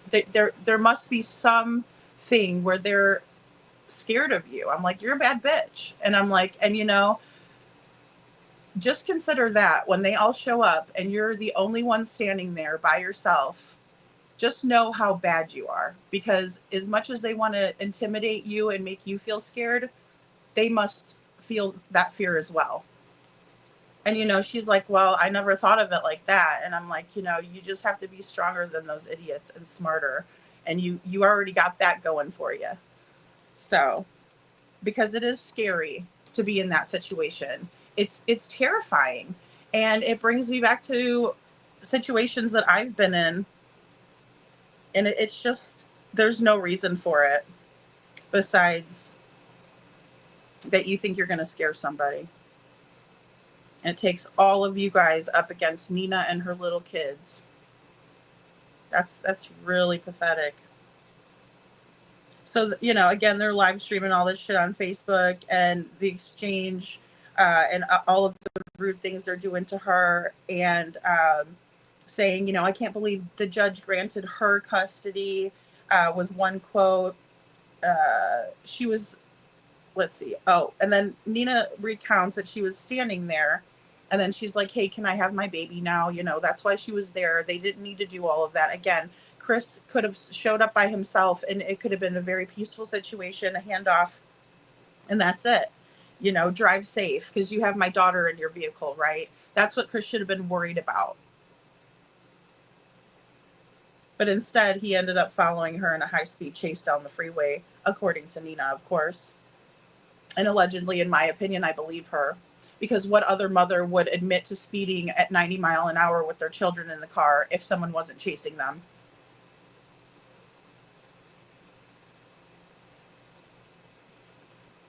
So, she asks for her baby back, and Mama Socks takes a paper bag because she's so disrespectful that she cannot go to Walmart or Target and buy a brand new one for cheap and give that to the mother of her beloved granddaughter, beautiful child, Faith.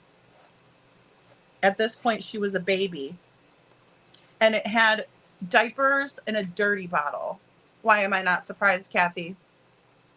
And then it's alleged that Nina said, thank you. And she said, oh, you're going to need this. For what? Just to be a rotten bitch.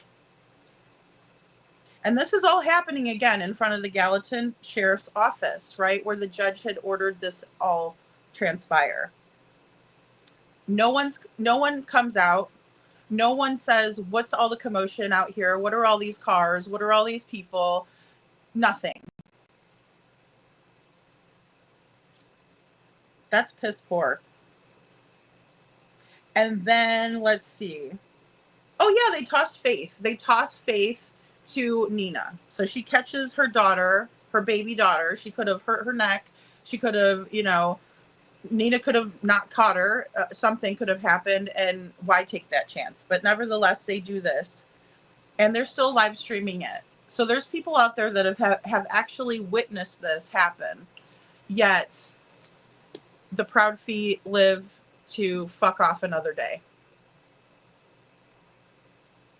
Unbelievable, in my opinion. Yeah, CP lost that day and the entire package. Yeah, like who's a hers, right? Yeah, no, seriously.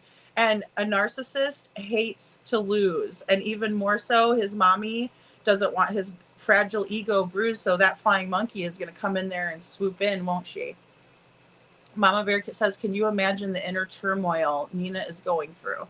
She can't complain about Chris getting visitation with Faith, and he does, like on social media, can't talk badly about him per the parenting plan. Yeah, Mama Bear, and it just looks really bad. Like, it's something that is like, it's such a fine line, right? Because if you have something truthful and valid to bring to the judge, even then it is very difficult because you are the other parent. So of course you may have some ulterior motives, or maybe you're being over dramatic or vindictive. And that's how it's looked at many times in family court. So, and again, we have to remember that Nina did not know what was going on with Sebastian allegedly at this time. And so with that brings on a whole another set of challenges for Nina, because she doesn't know what's going on in their house. And so it's like, if Sebastian were to come in and let them know that could be really, really bad for Chris, really, really bad for him and what his goals are. I'm not faulting Chris for wanting custody of his daughter. I think she's beautiful. I think that, I would obviously want custody of her too, right? I mean, in his brain, he might think he's the better parent. But I'm here to tell you, I've researched Nina. She looks like a very loving, attentive, well put together mother, where her kids are clean, well fed, taken care of, extracurriculars, expressing themselves, learning about their culture. There's no reason to call her unfit. That's not fair to your child, because you should want the other parent to be fit. But when you cast all of these things on another parent, it really, that's not unfit. It really begs the question, like, what are you trying to do, right? But we already know in this particular instance what he's trying to do, and that's to get full custody over Faith so he can have control. It's not about her being a fit mother or not. It's about him wanting control, and he can't stand it if he doesn't get his control. And who would suffer? Faith. Faith would suffer. I know, Carla. It would be so hard, right? This is so triggering. I know, Lisa B always. Yeah, C. Taylor says he does not answer. Yeah, they showed Nina who they really were. Yeah. And I mean, here she was just prior to this.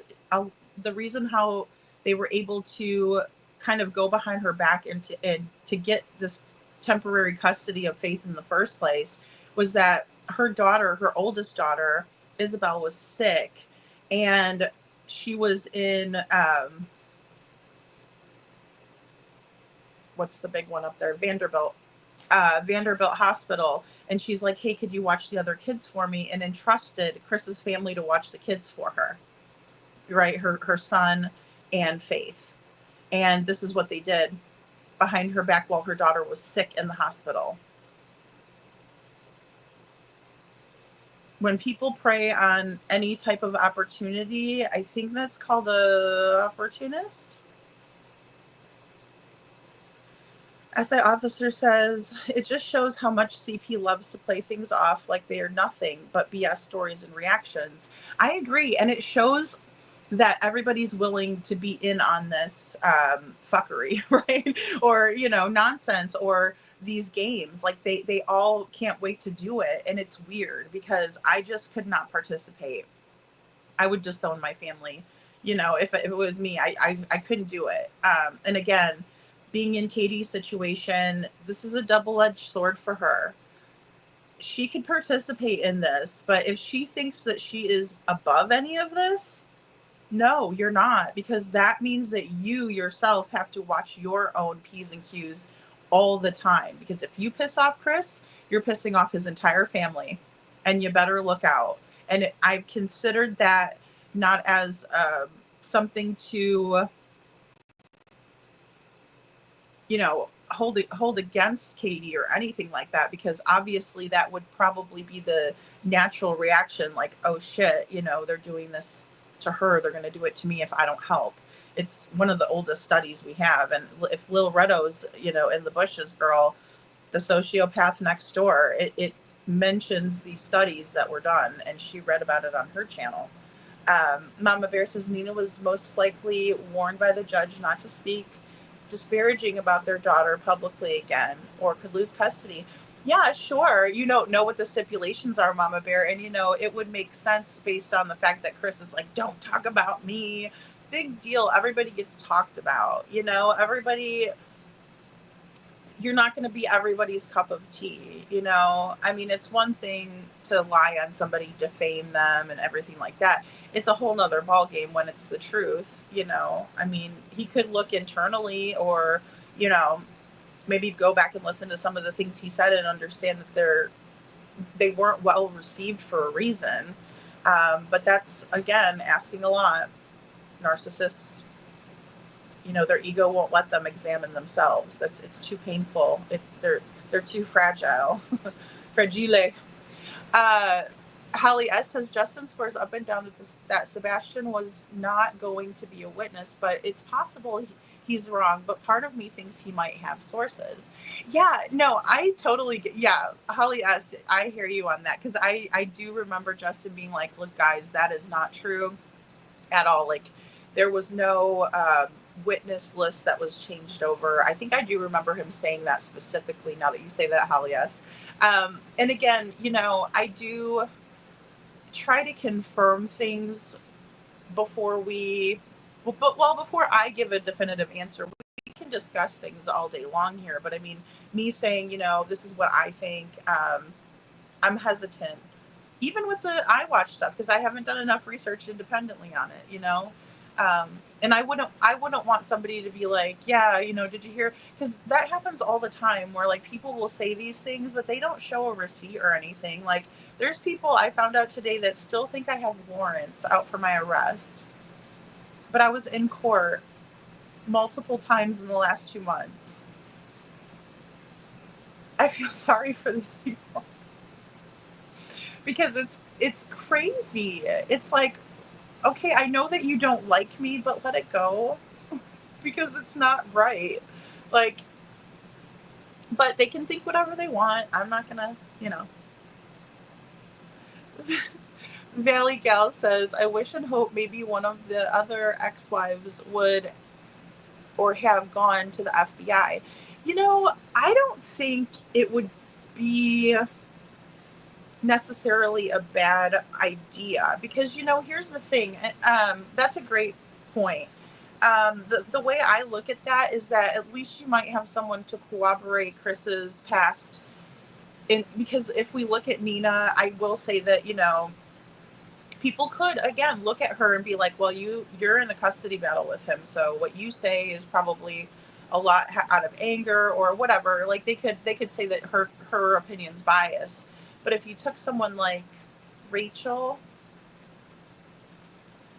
and I don't want to say what happened to Rachel, guys, but I will just say that it sounded very typical of what we see in domestic violence, as well as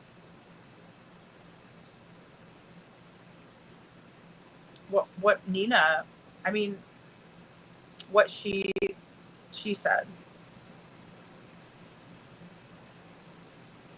Hashtag. You gotta add that hashtag in there. You know what? I'm so bad about the hashtags lately, guys. I have to. I'm gonna have to get better at it. But I'll have a day off tomorrow, and then I do have some things to do tomorrow. But it'll be mild comparatively to this week. Was kind of crazy. Yeah, and that's the problem, is that the hyenas are the greatest, aren't they? They're like the meanest little dogs on the planet, and then they laugh. And Sabrina, Holly S. Sabrina says, I always felt CP was SA Sebastian. CP knew Sebastian would tell on him his time was up. I mean, I have thought about that, Sabrina. I don't have anything to corroborate it with, but I think that Sebastian was being, he was being abused, in my opinion, in many ways, right? The subtle abuse, just a lot of little things that were, I don't know. There's a lot of different ways that you can be abused. It's not, and some of the ways when they're really subtle are like more psychologically damaging at times, because like you're always thinking that you're the crazy one, right? And they're like, oh, I never said that to you, but they just did. And you're like, you just freaking said it to me though, And I mean, and when someone has issues with social and emotional dysregulation and things like that, which, don't forget about Sebastian having the rare chromosome deletion. So that's going to be on top of the autism and then now the ADHD diagnosis, right? Because those were later diagnoses, in my opinion, from what I've heard. And so, I mean, it's going to be kind of difficult to pinpoint everything exactly, especially because we're not Sebastian. We don't know how he felt. But it does seem like to me that he was walking on eggshells, and then also he was realizing that like it doesn't really have to be this way. And as teenagers get older, and a lot of us that grew up in abusive situations would recognize this type of thing, right? As when you get to a certain age, for example, if your dad is tying one on every night and then coming home and screaming at your mom, at a certain point in your life, if that happens day after day after day, and it's been going on for years, and you're asserting your independence and you're growing up, and your hormones are raging and there's all these things, right? You're gonna finally tell that asshole to sit the fuck down one night, and you're probably gonna get in his face and you're gonna tell him to stop. And that could set the person off even worse. I don't recommend it. I'm just saying that is a possibility here, in my opinion, based on everything that we've seen. And then also there was some mention by Tony Mathis that Chris was being abusive towards Katie, and that CPS told Katie that is considered to be also abusive towards Sebastian because he's living in the environment. And I would have to agree. And coming from somebody that they put that on me as well during my divorce, like saying things to me like, you stayed and you put your daughter in danger and you did this and you did that. When you're in the kind of good old boys society, the last person they want to blame is the man.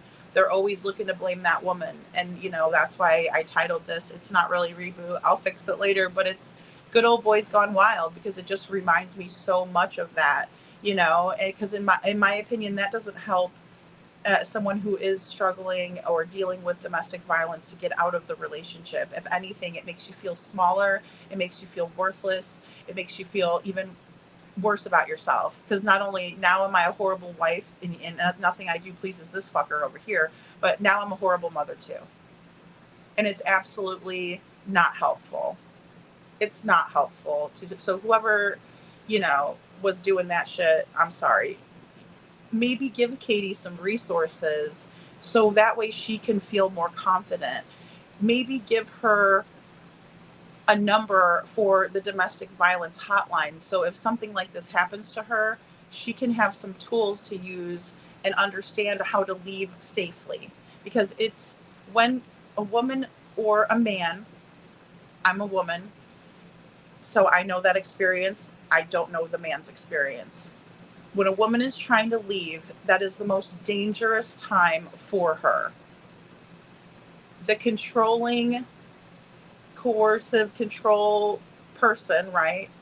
Whoever is doing this to the victim, that person feels the control slipping away from themselves, and it's some of them are so obsessed, and some of them's egos are so bruised that they cannot fathom that disrespect or that you would leave, because they don't look at you like a person. They look at you like property. You're nothing more than chattel to them. And their property leaving, they have no control over it. It's going to piss them off. And some of it pisses them off enough to go throw some gasoline and light the girl on fire. I've seen that. You know? It's dangerous. It's dangerous. I don't think that anybody should just leave one day right in front of the guy and be like, see you later, I'm leaving, and leave, right in front of him. No, you come up with a plan and you get out of there safely and you get your kids out. That's the only way. That's the only way. Joy says he doesn't know how to lie. He couldn't and wouldn't think that way. Only honest statements could have come from him, in my opinion. Yeah, I mean, some of the children on the autism spectrum are very much, very literal, Joyce. So thank you for saying that. And I agree. It's more like, it's difficult for them to lie, and sometimes it'll come off as rude to people because they're just very blunt about it, right? They're straightforward and they're like, it's this way. And then and sometimes they'll argue, they'll be like, no, it's not. No, it is this way, and so I agree with you that children on the spectrum, typically, or individuals on the spectrum, are very much like, black and white. It is what it is, blunt. Seclusion Work says, my heart sinks to contemplate what Sebastian endured and what we don't know. Yeah, there's so much that happened behind closed doors. And I mean, I'm not saying that there was never happy moments. It's the same thing goes, for me or anybody that has lived in a situation like that or grown up in a household like that. There's happy memories, there's good moments, but when the bad moments are dangerous, and that's when you have to realize that you need to get out. Sabrina, there's a lot of sex undertones when it comes to Chris and Katie in general, and I agree with that, especially when they go onto some of these channels, and it's supposed to be, obviously, if I see that Chris is up on a panel or Katie's up on a panel, I'm assuming they're going to be talking about Sebastian. And you go over to that channel and it's like they're talking about sex toys for adults and a very crude discussion. And I'm like, wait a minute, what? What is going on over here? And I'm just like, okay, don't get me for a prude. I'm not.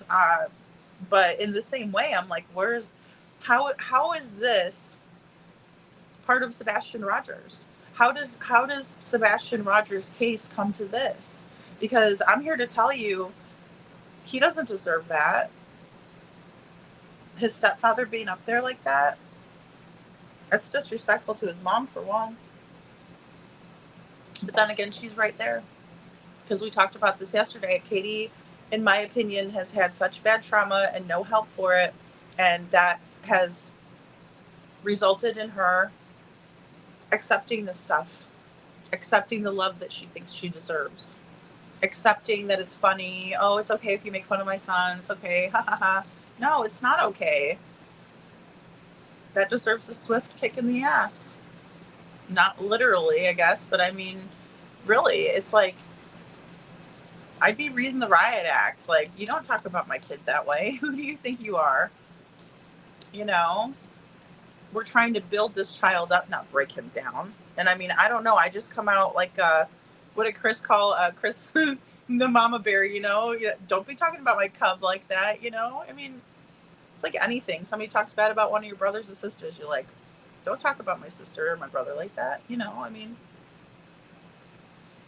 Holly S. says, I wonder if Katie wasn't Katie wasn't trying to butter him up that night at the Texas Roadhouse.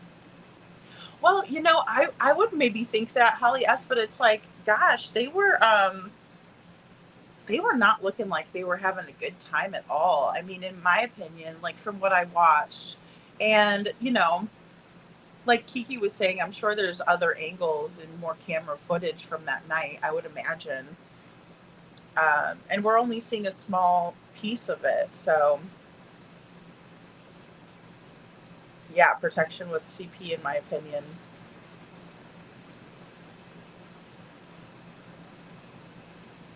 Yeah, Gacy was the unaliver clown, yeah. And that guy was a real weirdo. Yeah, Lisa B. always, I understand that. And I think that's really where people's minds were going when they heard about the regression. And then also, if you think about when he's at Seth's house, it's alleged that he doesn't do that. And so is it because he feels safe there? Because it's a trauma response, right? Accidents. It's a trauma response. Sometimes you could be scared so much that, you know.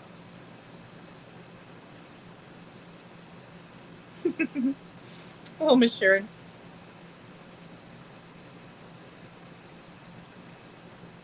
Yeah, that's so true. Holly S. has never made much sense to me why they would care so much about her in the first place, because let's be honest, she probably is too dark for them. Yeah, I mean, I don't understand it either.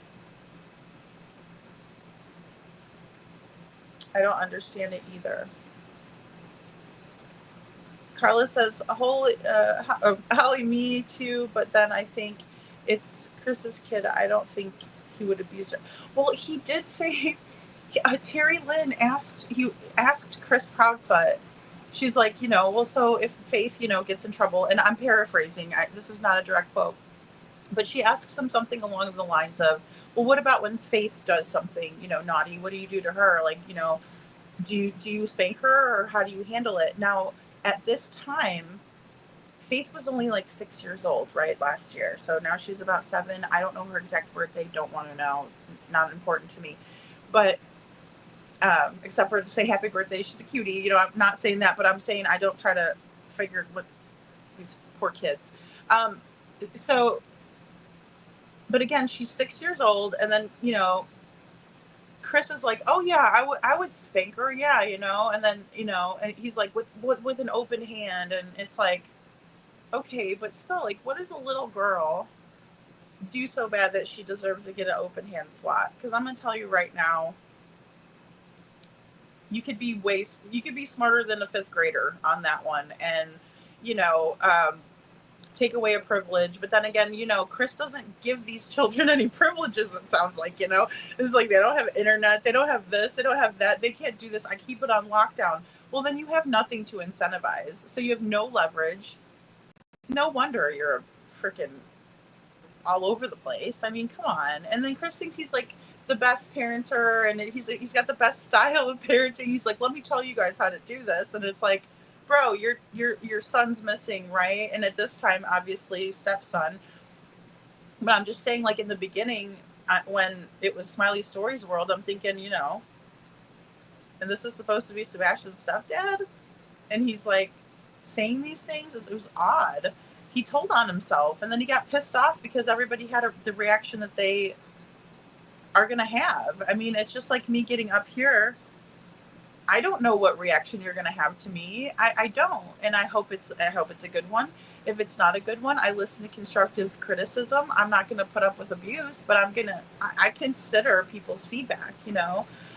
If someone says, Lady Freedom, you know, last night I couldn't hear you very well, I'm going to consider that. I'm not going to take offense to that. I'm going to be like, oh, I'll check my sound for sure. Thanks. You know, I appreciate people telling me those things. You know, again, I'm the type of person where if I tell you, does this look good on me? Or if I ask you, hey, does this look good on me? And you tell me, you know, no, I like the other one better. Thank you. Because that's what I'm asking you because I want to know. I'm not asking to trick you. This ain't a trick question. I'm like, for real on this. I want to know, do I look all right if I ask? SI officer says just coming back, and I don't know what all that I missed in the last couple of minutes, but I hope this is all was worth it for them because these charges. This changes everything in their future when the time comes. Yeah, I mean, you know, I wonder the same thing. You know, and that's what was on one of those billboards. You know, was it worth it?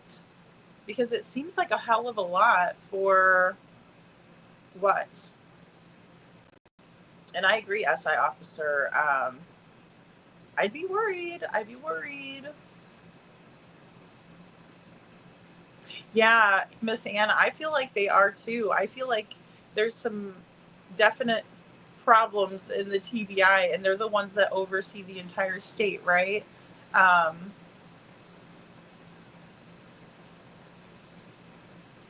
Oh, really? Kiki says on Facebook, Lady CB was trying to get a stroller from a used store. I always wondered if it was for Faith. Golly. Well, and you know, Miss Money Socks over there, can't she buy like a state-of-the-art, you know, stroller with all the bells and whistles on it, you know?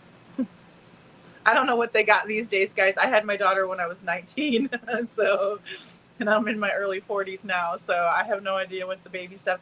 But you know, I would always be hesitant to buy something from a secondhand store because you know those people, the strollers and stuff are recalled, and you don't even know if there was a recall on it. You know, I don't know. I'm just kind of, and I know that's if you can't afford it, don't feel, you know, obviously don't feel bad. I'm just saying it's a gamble. My opinion.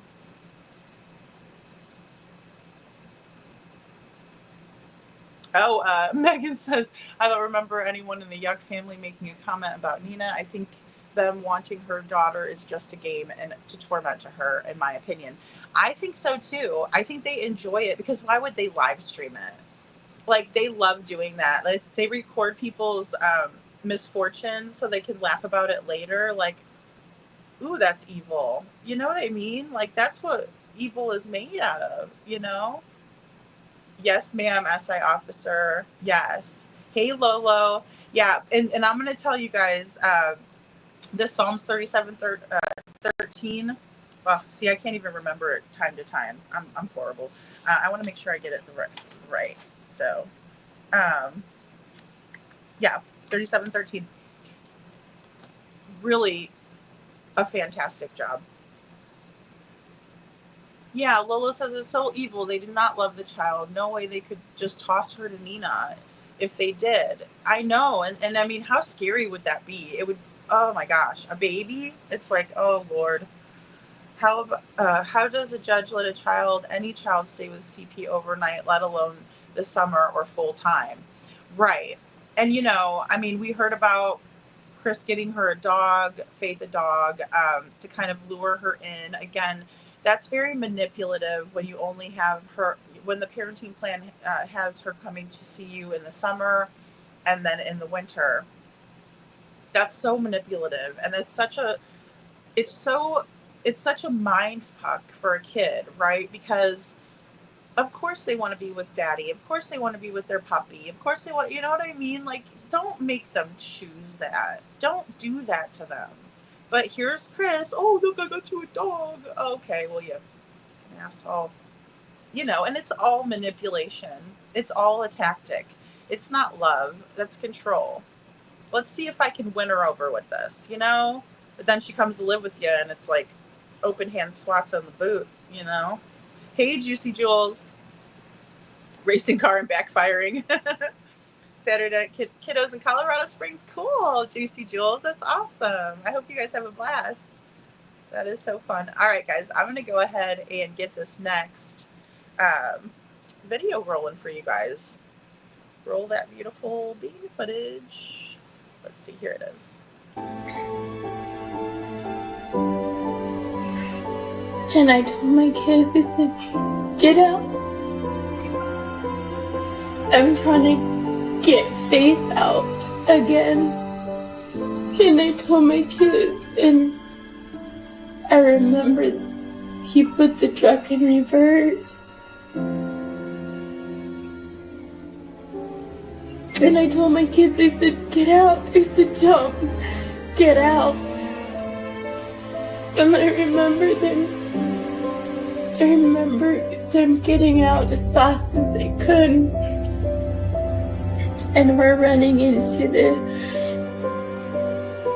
sheriff's department, and I had Faith, and I'm running, and I'm yelling, and I'm asking for help. I said, somebody please help me. Nobody came out.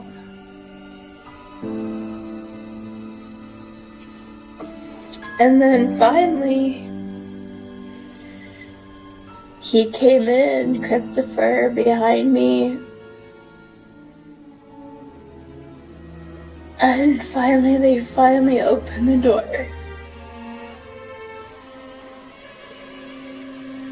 And they put me in a back room with my kids.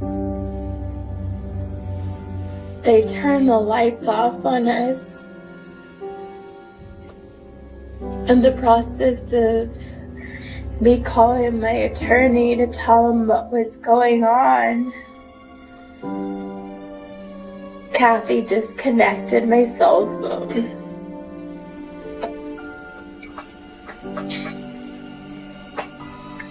And I remember Mr. Edwards calling the police department and telling them they need to let me go. And at the time, Christopher was still in the military, and Mr. Edwards, I remember him telling him, you need to she needs to go, because this could possibly cause Mr. Proudfoot his career.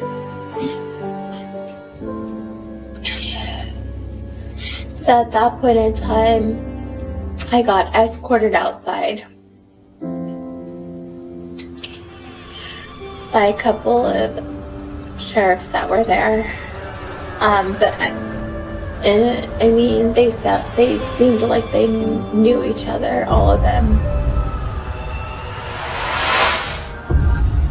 They seemed like they knew each other, all of them. They seemed like they knew each other, all of them. I will say that the family has been nothing but cooperative with us.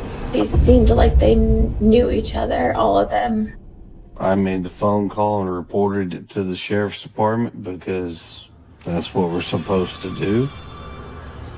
And within 10 minutes, the sheriffs were dispatched to the location. There's no indication of foul play at the moment. We'll bring the f***ing cops with me. They seemed like they knew each other, all of them.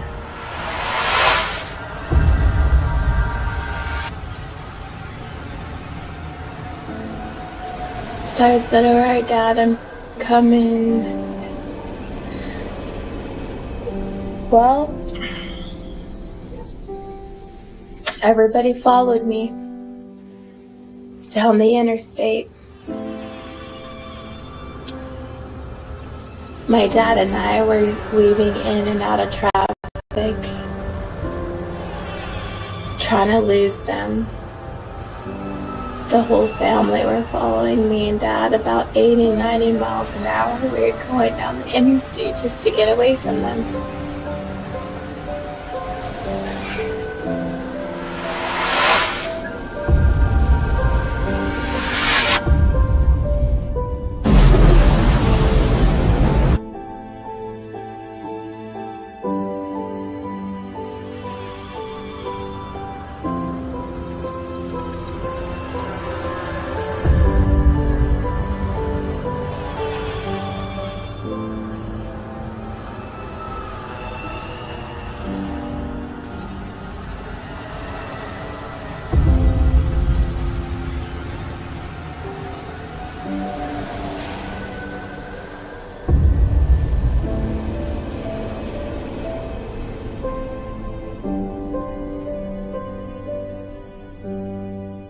there's no indication of foul play at the moment. There is no evidence to support foul play.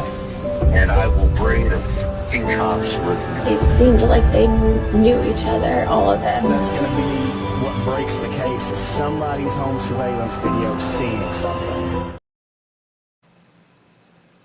So Craddock says what somebody sees on surveillance could break the case, right? Somebody sees him on surveillance could break the case. So going back, we have all this commotion going on outside of Gallatin Sheriff's Office, but no one comes out to see what's going on. They had to have known that this exchange was going to happen right at 8:30 with the baby involved, and they don't care.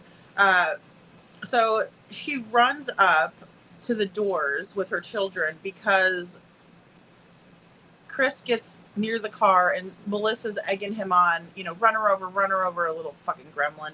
And, and she's like, run her over, and she's like, oh my God. So she grabs her kids out, right? She runs up to the door. She's banging on the door, trying to get their attention. And Chris comes up after her. Well, finally, they open the door, according to Nina, and they put her in this back room and turn the lights off. What the hell is that? What is wrong with you people that you would put a mother and her children that just escaped this very scary situation in a dark room? What would possess you to do that? And why are you okay with that? Because would you want your wife, would you want your sister, would you want your daughter in a dark room after experiencing this? Think about it like that. Think about it like that for 1 second. Or were you only thinking about this Mexican lady and her kids? Yeah, I'm going to go there. I'm going there. Because that's what it seems like. Jeez Louise. Because, who cares about those 3 little kids and their mom? What were you checking her status or what was going on there? Come on. So in the meantime, Nina's trying to get a hold of her lawyer because she's probably like, oh my God, this is not going the way that I anticipated it, right? I knew there might be some shit go down, but I mean, gosh, really? And so she's sitting in this dark room trying to get a hold of her lawyer when her phone gets disconnected by Kathy, right? So it's very seductive, and this happens a lot, right? Where people will offer you things like, oh, join my friends and family plan. It'll be great. We'll all save money. And then they do some shit like this to you. So beware when people are very quick to take control over something like your phone. That is a lifeline. That is a way that you can be tracked. That there are so many things that are so important about you having a phone, especially when you're in a domestic violence situation. Don't ever let someone else take that power from you. And I know it's very seductive, or if you're a new mother and you have kids and you're at home and you don't work, and so your husband provides this for you, or your mother-in-law provides that for you. Beware, please. And I mean, that's just, my opinion again. So the lawyer had to convince the police to let Nina go. So they're holding Nina hostage, essentially. I mean, Jesus Lord. And, she's over there, I just want to leave, right? I just want to go. But yet, here she is, and the lawyer was able to get a hold of the sheriff's office and let them know, hey, you're holding this woman, and if you don't let her go, then this is not going to look good. Because I think he was probably going to call Chris's commanding officer at that time, which would have been the absolute best thing that he could have done at that point, to let Chris's commanding officer know what kind of shit he was pulling, because the military does not condone this behavior, not even a little bit. And I have military members in the Navy, and this is not acceptable. This is not acceptable. My grandfather served, my uncle served, my cousin served, all Navy. This is unacceptable. Unacceptable. And you're taught not to do anything like this. You're actually taught to respect women others, the whole nine. But, you know, we're not going to get into that. Either way, Nina is ultimately escorted out by 2 sheriffs. And she said this. She said they all seemed like they knew each other. So that's got to be very creepy. It's very eerie to even listen to. And then they were in the high-speed chase down the interstate, right? So she calls her dad. She's like, yeah, I'm getting on the road. He was waiting down at a restaurant. And then, you know, he goes up and follows her, and they're being followed by everyone, she says, according to Nina, down the interstate going about 90 miles an hour, 80 to 90, just dodging traffic, trying to get away from these people. And don't forget, there's children in the vehicle, a baby, a little boy who is probably like 4 or 5, and then you have the older girl, Isabel, who is probably scared out of her little wits. Hey, Haunting Hope. Megan L. says, I do believe in the court papers that there was something about Nina not being allowed to have her daughter have anything to do with the reservation, and could be wrong.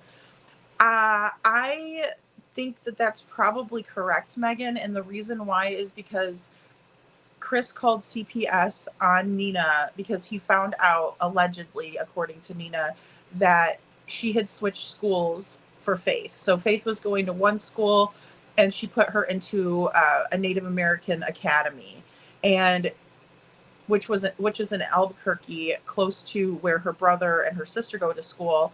And so, of course, she works in the city too, she said, and she said she made that decision to make it easy on everyone, right? And she also stated that Chris Proudfoot allegedly does not like American Indian people who are of that descent. I don't know if that's true. I have not heard that from Chris yet, but, you know, tomorrow's another day. SI officer says he finds this valuable, subservient, passive women who possibly are insecure. I believe that. I believe that, SI officer, because I mean, I think that there was some level of that with Nina in the beginning, right? Because she was struggling to leave this guy, right? She like left him, then she went back, and then she left him, and then she went back, you know, and they really do a number or two. They could take a completely normal person and really do a number on them. A narcissist can, in my opinion. Hey, Magic Star. But Nina had a baby, and that gave her power to fight, in my opinion. Yeah, absolutely. And I mean, why not? If the education would not be detrimental, or, you know, because I will say this, that certain different schools have different sets of curriculum, and I don't know how this academy is governed or what type of standards that they're held to. So if it was something where she would be getting less of an education, I would say maybe Mr. Proudfoot has a point. Okay, but I don't know that that's true. I think it's more of a control situation.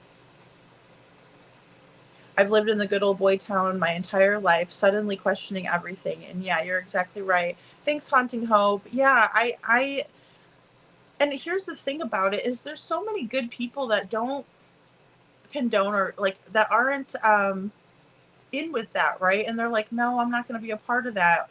But there's so many that are, and it seems to kind of run some of these areas, and it's unfortunate because it's not a reflection of the community, in my opinion. It's more so of these bad actors within that, you know, maybe have old money or have just been, you know, somewhat of a pillar in the community. But again, being from Chicago, the corruption can be very, very, like, you can get used to it, right? And just be like, yeah, that's just the way it is, you know, and it's okay. We'll just have the same family in office for like ever. And, you know, there's no problem with that. And it's like, well, there actually is, because that's how corruption happens, and organized crime can kind of run wild, right? And it's a small percentage who have great power, in my opinion, from what I've seen. and Valley Gal says, Megan knows I agree. However, a good attorney, in my opinion, could get around that. It is her heritage. No one should be able to take that away. Yeah, I understand that from anyone. In my opinion, the Prophets and Clan are disgusting. Yeah, I mean, and that is terrible because you can't.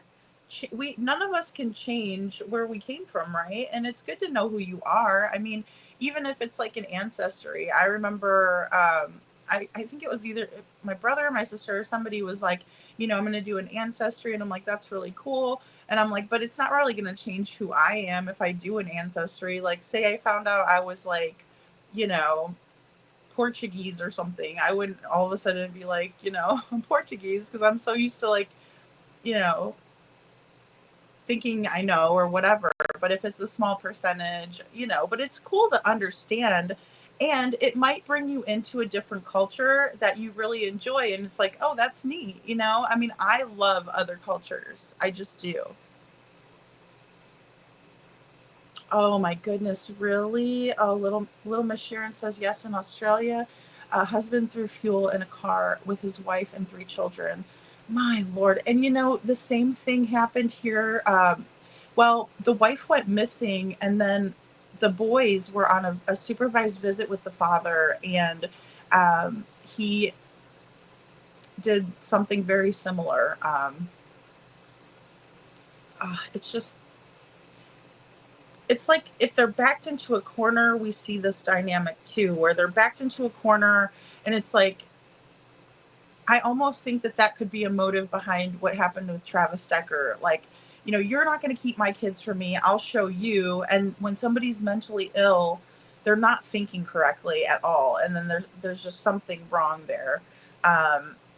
Because I don't care how much you dislike your ex, you don't want to hurt your kids. I mean, what is that going to accomplish? Mama Bear says Chris thinks he's invincible, but blind to the fact chances are there's someone as crazy as he is. Yeah, you meet your match, right, Mama Bear? That's funny. Yeah, they have personal beef with him and take him out like he did with Sebastian, and then they get away with it too. Well, and that's the thing, especially dealing with like dirty organized crime kind of situations, right? Or getting yourself involved in that kind of stuff. You have to realize that at some point you are putting yourself and other people in danger, especially your family, because sometimes, they'll go after your family members to get to you, type of a thing. And it's a sick way of thinking. Megan L says, if I remember correctly, he had so many unrealistic stipulations in the signed court papers. Nina's daughter isn't allowed to wear leggings, if I remember correctly. Oh my gosh. So, oh my God. Oh. Yeah. Ugh. I remember Nina bringing up the leggings, but I didn't know that was in the court paperwork. Like I said, I absolutely know what it's like to be married to someone like this. Because leggings are the devil, and she looks like a whore like her mother. That's what I would hear from my idiot ex. I mean, it's sick. It's sick. That has nothing to do with finding Sebastian. Lolo says, yeah, and a lot of this doesn't, honestly. A lot of this doesn't. The waters have been really, really muddied, right? And I see that happening in Jack and Lily's case. Although there's been a lot of, kind of verified information from mom that was actually there. So that was a positive. But a lot of like red flags, in my opinion. And again, we'll discuss that, but I agree. And we do see a lot of this going on. And I think the same thing with Summer's case, Lolo, that we see so much going on that doesn't even pertain to finding Sebastian or figuring out what could have happened, right, in order to locate him. SA officer said they speak pervy, but then she shudders at the idea of Sebastian getting older and inappropriate comment.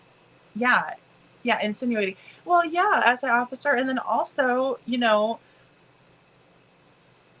I don't know if it was like 20 minutes or an hour later, but either way, later in the conversation, you know, Chris is talking about how, you know, he shows Sebastian this song by Chuck Berry, you know,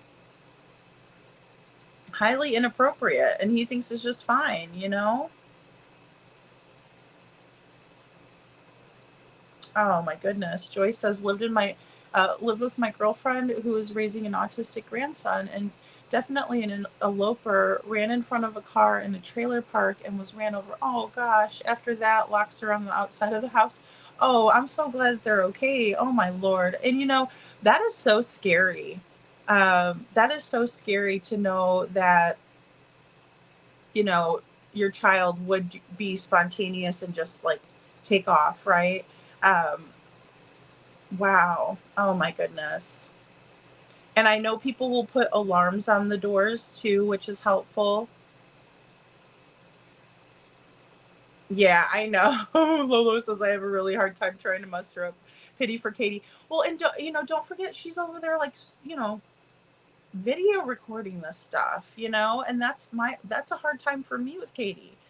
You know, because I would think, oh gosh, well, maybe she's doing that because she's scared, right? But then again, if she's sitting there laughing and thinking it's great, you know, that's the big difference, right? Because if you're sitting there and you're like doing it and you're like, oh, you know, I'll take my phone as a prop, but like you're like, oh gosh, you know, and you're doing it and you're like, oh, you know what I mean? Like that would be me. I'd be like, you know what I mean? Like they're making me do this, but then like, you know, with her, she's like, wee, you know, she can't wait. She's like, yeah, like her laughing up there, man.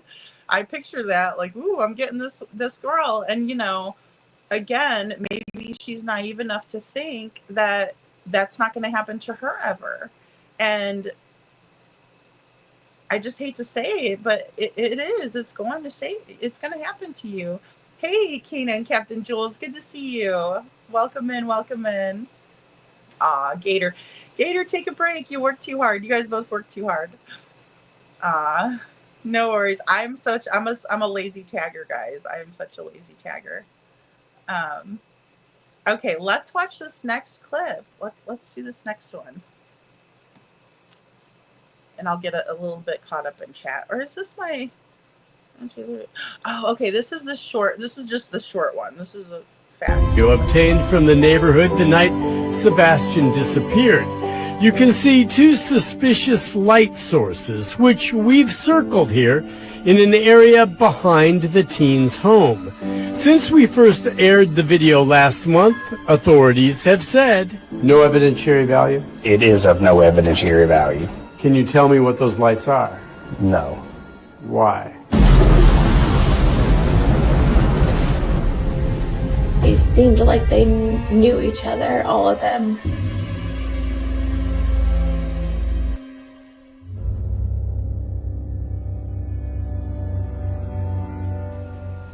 Okay, guys, and this is just, again, this creator who did such a fantastic job with this. Psalm 37:13. Really well done, in my opinion. So there's that. And, you know, the lights video is really what I'm stuck on. And then obviously where this photograph came from was from that video when the motion sensor lights were tripped off. Here we go. Right? So that's how we were able to have like illumination around this point. So, and again, I'm not completely partial to who exactly is in this photo. I've speculated that it could be Seth. I speculate, which obviously I don't think that since he showed us his time card, but I mean, I still was speculating.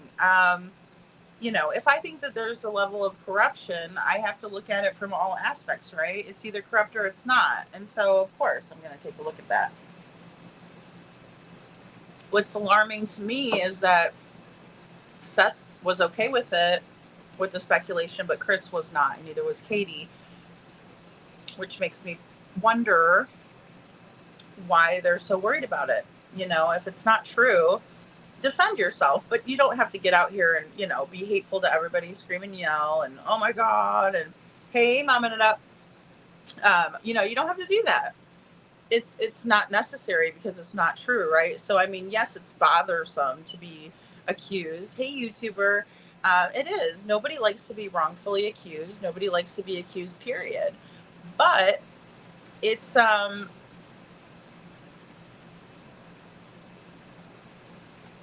it's one of those things where if there's activity around your home, and this type of activity, again, where we see the light sources and one's going back, one meets the other and the other one goes back to where they came from, we're gonna wonder about that, right? And especially if that's all the activity that was really happening in the neighborhood up until the morning, where there was the Uber driver that was picking up, and then we had the trash truck that came through, then we had the school bus come through, Katie's car come through with the windows up, not looking for her son.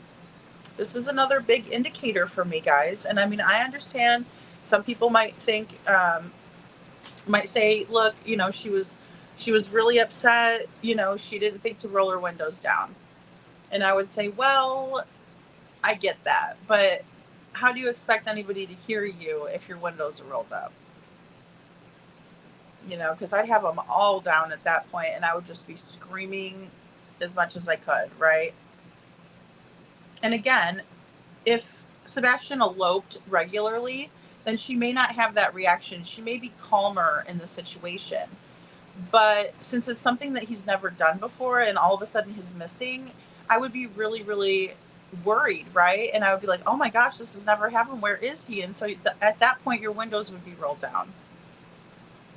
And this is where this photo with the bus originated. So 6:20 in the morning, 2:26:24. That's the morning in question.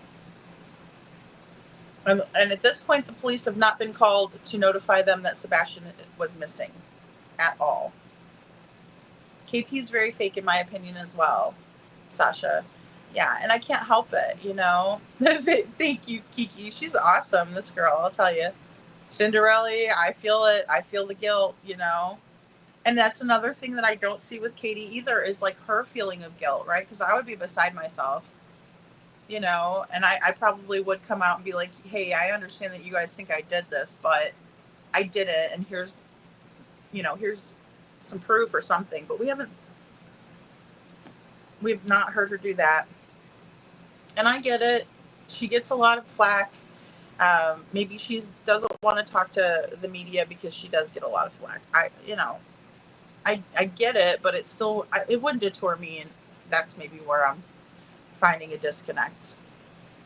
Mom and Up says that's what I told for 4 months, that it was Seth, but then the time cards, and it was like, oh my gosh, yeah. See, that's what it was for me too. It's not that I was really side-eyeing Seth, because he seemed to be very straightforward. He seemed to always tell like a consistent story, and then also always would be bringing it back to Sebastian. I just want him found. Like, some of his earlier interviews, he was saying things like, if someone has you, run, call 911, call me, you know what I mean? And I do think that Sebastian would have called his parents. I do. And that goes for Katie too. I'm not going to say that Sebastian would call her, no, that's rude and it's ignorant. Of course he would call her. That is his mom. Hey, KJ Mac. Good to see you. Especially if it was up within 4 minutes of me of my son going missing in the backyard. Yeah, absolutely. Well, and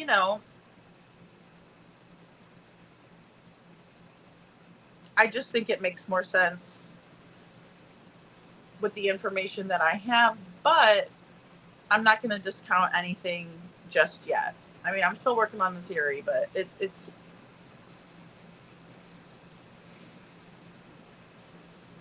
I have to look at who was with Sebastian last. And I even spoke with someone earlier today, and she's like, hey, what if a kid just like sneaks out of the house? And I'm like, oh, totally. I was like, that's not the parents' fault. I mean, arguably somebody could be like, well, you should have been watching your kid. But I mean, like when they're 15, and you think they're in bed and then they arrange the pillows like, we did when we were younger, right? Do the Ferris Bueller thing and then like, peace out, bounce for a little bit, could try to sneak back in. But like, that's another thing too, of like somebody's going to sneak out. Sometimes they try to sneak back in because, but do I think that Sebastian could have been enticed by a game of flashlight tag? I do. I can't discount that right off the bat. I wouldn't be doing justice to the case if I did that. Okay, guys, let's go ahead for this next clip. And this is where it's going to start getting good. So, this is a new creator, but I'm going to tell you, we talked about this before, and this gentleman, Mr. Sawyer, is with Vets Against Child Abuse, right, and like trafficking and things like that. So he's very well decorated, very well known, and I find him to be one of the most reliable sources, really, that we can look to. And we're gonna talk about another county and some corruption. So here we go.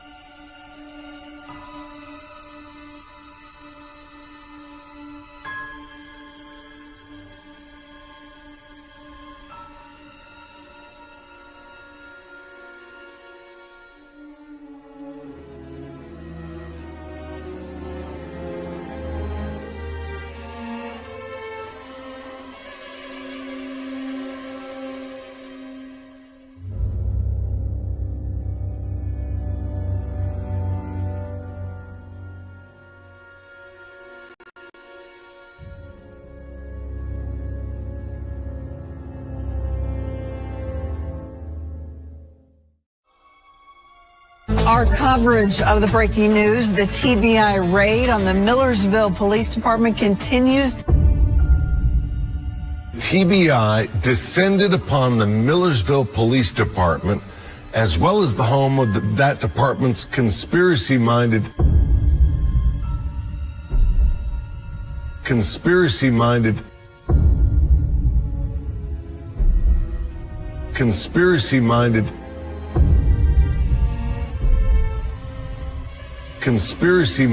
Assistant Chief Sean Taylor. Our chief investigative reporter, Phil Williams is leading this investigation for us.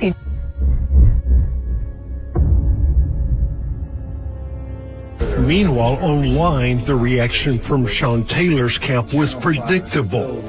Friends, I just did a live podcast with 16 million people. Hi, I'm Craig Sawyer, founder of Veterans for Child Rescue. We're a nonprofit organization chartered to expose and combat child trafficking in the United States. He's a hero in every sense of the word. Craig Sawman Sawyer, a 52-year-old highly decorated veteran, once a Marine sniper and a member of Navy SEAL Team 6. Friends, I just did a live podcast with 16 million people exposing how Tennessee Bureau of Investigations just raided the chief of Millersville Police Department, raided his home and raided the police department.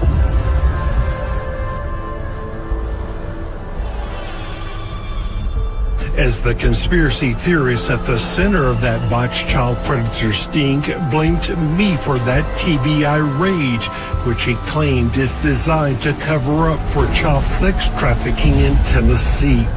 The locals there who have been victims of organized crime exposed to us that, Phil Williams is a cover-up man, that the TBI does have a percentage of their bureau that's corrupted. The TBI does have a percentage of their bureau that's corrupted. TBI does have a percentage of their bureau that's corrupted. Hello, everyone. I'm Assistant Chief Sean Taylor with the Millersville Police Department in Middle Tennessee. Many of you may have seen my video last week regarding the Tennessee Bureau of Investigation raiding our police department and my personal residence. They came and they seized evidence regarding corruption that we had locally that tied into corruption nationally, and they took all of our files so that we are unable to complete these cases. The cases that we've been working on affect every American. They affect us in the mortgages, fraudulent mortgages, human trafficking, narcotics trafficking, and many other crimes. We have crisscrossed the United States talking to state attorney generals, senators, congresspeople, and numerous law enforcement officials throughout the United States. We have identified a major corruption that's transnational. It involves the BRICS nations and China and investment companies and fraudulent mortgages on homes here in the United States in very key counties and key states. Okay, guys, so why would people need real estate in multiple states? To traffic children, so they have a place for these children to be before they're transported.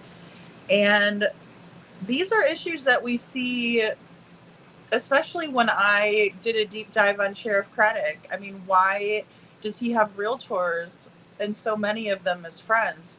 Why is he so interested in having Facebook friends who are mortgage brokers, who are lenders? I mean, I found that to be extremely odd, and I overlooked it. And then again, we spoke about some of it here, but not to the level that we are tonight. So, yeah, I've been called a conspiracy theorist. I'm fine with that. But I think it's very interesting. Let me pull in what this person said. And this is Psalm 37:13. Let me pull this in. It's not going to be a pain in the patoot. Okay. So we have conspiracy can be problematic as it can be used as a dismissive label, hindering genuine investigation and critical thinking, and potentially silencing voices that may have legitimate concerns. I am legitimately concerned about this. The TBI raids Millersville Police Department. Not only did they raid the police department, but they went after the assistant chief, Sean Taylor, and they raided his home as well, right? And then we have the local news, who is, let's see, Channel 5 in Nashville, and they say right off the bat, oh, here is Phil Williams, and he's going to tell you about this conspiracy-minded person. Oh my God. Bias, bias, bias, brainwashing. And you want to talk about a conspiracy? Oh my gosh. It's absolutely crazy to think that you weren't just trying to set your audience up to believe exactly what this Phil Williams dude's saying. Now, this guy, Craig Sawman Sawyer, Vets for Child Rescue, excuse me for botching the shit out of that one, but Craig Sawyer, Vets for Child Rescue, a decorated Navy SEAL, let's just call him a badass. He says that an informant let them know that Phil Williams of Nashville, Channel 5 in Nashville, is someone who will help to conceal all of this dirt that they're doing. We're talking about children who are being trafficked internationally trafficked, covering up child sex trafficking in Tennessee, covering up sex crimes against children in Tennessee. There is a percentage of the Bureau that has been corrupted. That is a direct quote from Craig Sawman Sawyer. There is a percentage of the Bureau that is corrupted. Now, I have tried to reach out to find out what percentage that he thinks that is, because I think that there is a problem if there's even 1%. But I would like to know how high of a number we're talking here, because numbers matter, statistics matter. Statistics come from studying the situation and putting it into black and white numbers. And I trust that more than I trust most things. So there's a transnational relationship with real estate, fraudulent mortgages, and sex trafficking of children all the way to China, going, they're in with China. Now, recently I heard, well, and even so, it might have been even like maybe 2 years ago when they legalized the wacky tobacco out in Oklahoma. There was tons of these Chinese farmers coming in, buying up a bunch of real estate, and then they were doing more than just growing the wacky tobacco as they said they were going to be doing.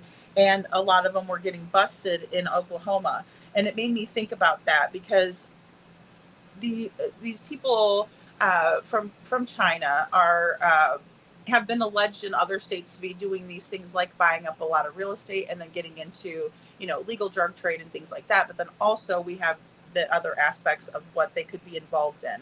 And that doesn't escape me, right? That just doesn't escape me. And it shouldn't you, because if there's people that run in the rugs, they're going to run in the trafficking and so on and so forth. It doesn't just stop there, right? September 2024, Sean Taylor's home was raided because he is a whistleblower, and he's trying to expose this, right? Because there's local ties that are corrupt, but then also going to a national level. And that's really scary if you think about it, because that's a huge cover up. I mean, if you're involved in something like that, do you think that you're going to be snitching on other people, or are you going to be, trying to work with those people? Because I'm pretty sure, the way it goes, you're not going to be running to the police to be the informant unless you get caught. And then it's just to cover your ass kind of a situation. Well, and absolutely, YouTuber, no coincidence that Tennessee has a disproportionately high rate of RSOs and child trafficking. And here's the thing. On a broader scale, I wanted to expose this again to let everybody know what is going on here, but also as it pertains to Sebastian Rogers' case, if they're willing to not give a crap about all of these little children, who's to say that they're going to give a crap about a 15-year-old? Right? And so if Chris and Katie are involved with these shady characters, then, like Nina is alleging, and like, we kind of went over already, then who's to say that if they did something to Sebastian, it wouldn't be overlooked? And I don't think that is a reach. I think that it actually aligns with why we're all so frustrated and we can't figure out why no one's doing anything. It's the smoke pipe or smoke bomb down the pipe. It's seeping out of the cracks, whether they like it to or not. This man has no skin in the game but to protect these kids. And he does it. He goes all over the place to do it.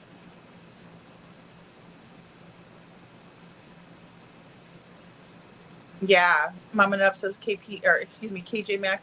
It's awful, really, that they have a lot by military bases. Dr. Phil did a show on it. Oh, I didn't see that one, Mom, and I'm surprised. I usually do watch Dr. Phil. Guilty pleasure there.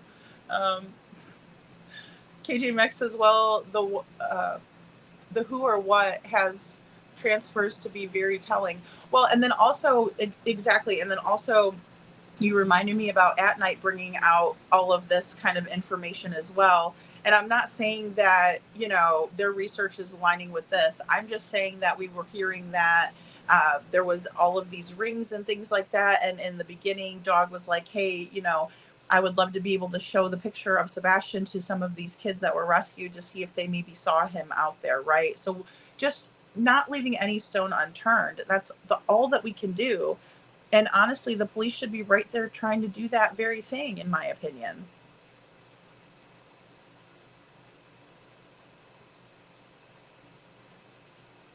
Yeah, Snuggle Struggle's got the real estate. He's got the real estate bug. And I couldn't for the life of me at first figure it out. I'm like, how come he's friends with, like, realtors like this, right? Because, like, my personal page is all realtors and mortgage brokers, but I was a realtor in Missouri. So it's like, it's weird. And I don't have a bunch of police officers that were following me, on Facebook, right? My friends on Facebook. I'm not going to say I never sold a house to somebody who was an officer. That's not odd at all. But it's like when you have all of these properties, right? And, what these real estate fraudulent mortgages, how is that all working out too? Especially when he has, mortgage brokers as well. Hey, Vonna, good to see you. Craig Sawman Sawyer is fake. He is one of the traffickers. He has 0 rescued children. Same goes for Tim Ballard and the fake Sound of Freedom movie. Oh, I saw the Sound of Freedom. Tim Ballard. I do remember. I'll definitely look him up. Yeah, and I don't think he's fake. From my research that I've done, I don't think he's fake. And as a matter of fact, I also did share something out from this organization. And it was a woman who was talking about trafficking church and trafficking. And it was a really good short. I'll have to share it in this description. But I'll take a look into Tim Ballard. I did see the Sound of Freedom movie when it came out, and I have to tell you, it was moving. It was a very moving movie. And now I will say that, Hollywood can really make us think whatever they want, and if they do it it's executed in a powerful way.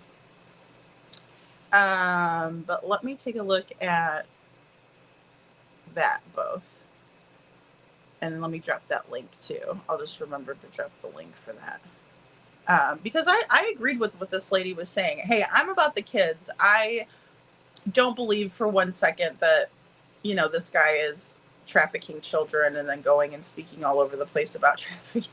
I'm sorry. I can't, Vonna, I love you, but I just can't, jump on board with that. That'll never happen. Now, if you find something to the contrary, ladyfreedomsrawNarratives@gmail.com. I look at everything before I make a decision. And if I've already made my decision, like I have now, I'm always still willing to look at anything, any type of a proof that you have. But to make an accusation like that, I would definitely need something to back it up, and that goes for any of this. Kathy Bartholomew says, in my opinion, sheriff's auctions, foreclosures, both easy to buy properties for cheap using insider real estate agents. It is. Yeah, it is, Kathy. And, the biggest things that I was thinking of in terms of Chris's mom being a realtor in the beginning was, have they checked her properties, right? Because it's very easy to give someone a property list. Like, for instance, when I was selling real estate and I was on a team, I knew every single property we had listed, and I had it all in a spreadsheet. I kept track of all of it, right? As well as our leads, and those were people that were buyers and sellers and all of that. So yes, and especially if you're friends with a broker, real estate agents, a broker, that's where it's at.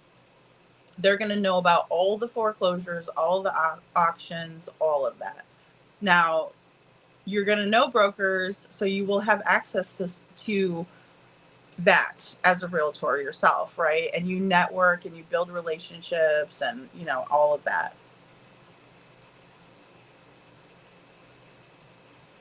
Oh, really? A nail salon, Kiki, was shut down for, wow. Yeah, and that's the thing about the, you know, here's the thing.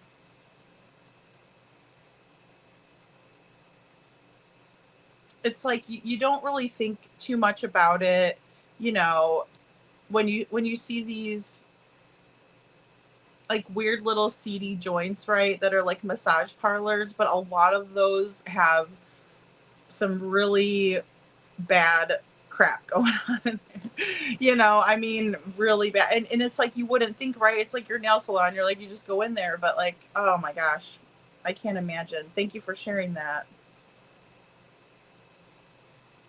Yeah, it is. It's evil. It's corrupt. These children, you know, are very vulnerable, and it's absolutely sick, you know, to think that somebody would take a child out of their environment and do this to them, ruining their lives. And then some of them don't end up, or excuse me, some of them end up unalived because of what has happened to them, right? And they don't want anybody finding out. So these kids are just like dispensable property again.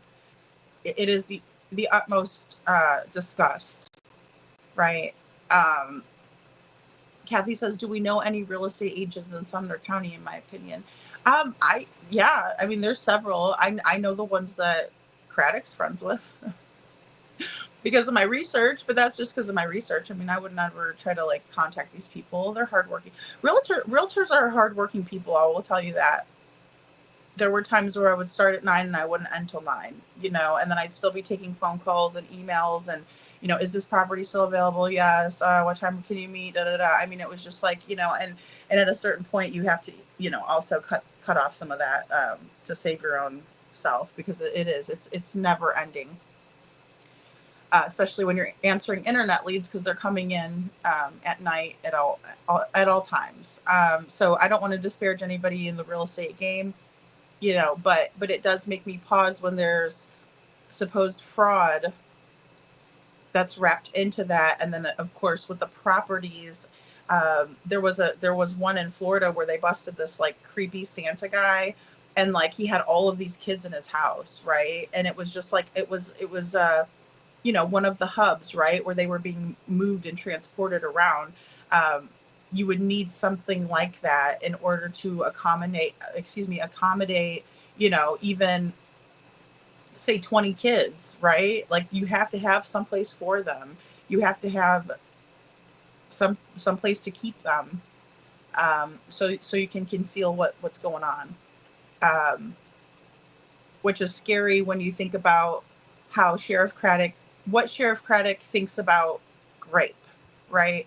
He calls it a snuggle struggle. Is he snuggle struggling with kids? Because I'll be damned.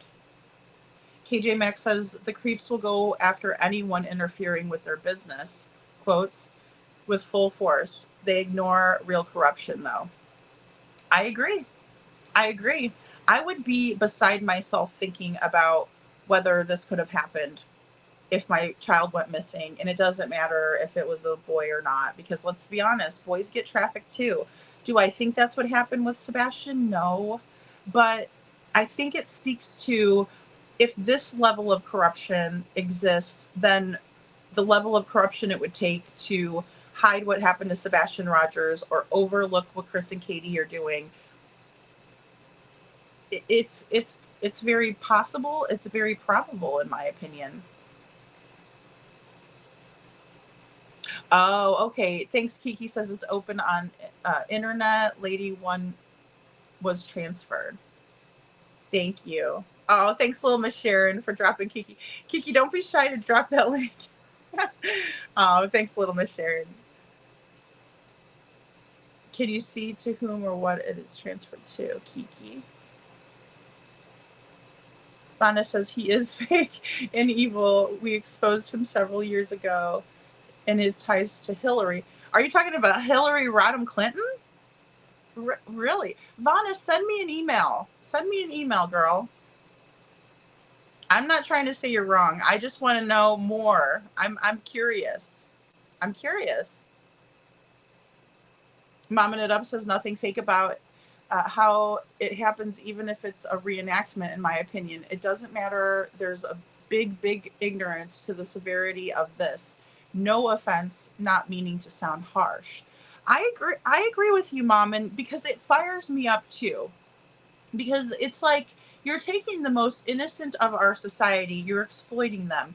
But on top of that, you're taking our society and you're screwing them the hell up by taking them and doing this to them.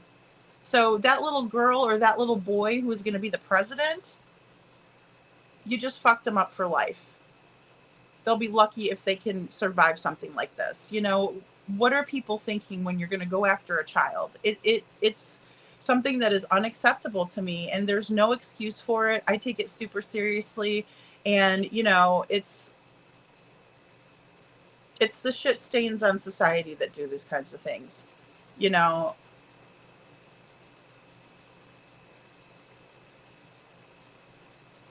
oh, okay. Kiki says there's a fake person. Very interesting. Could the fake person be a legal entity? Oh, I gotcha. Okay. I gotcha. I was like, hold on, wait a minute. Let me see this. Yeah. See, and that causes me worry too. I have this house, but it's not in my name. You know what I mean? Like, corruption.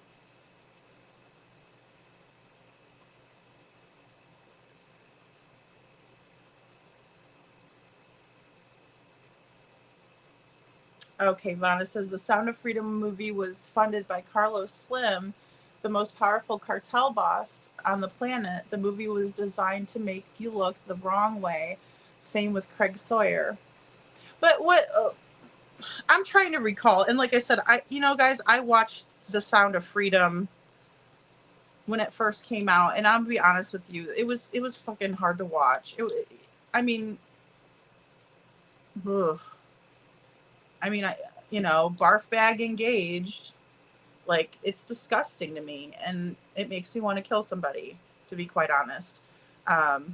It just does. It like,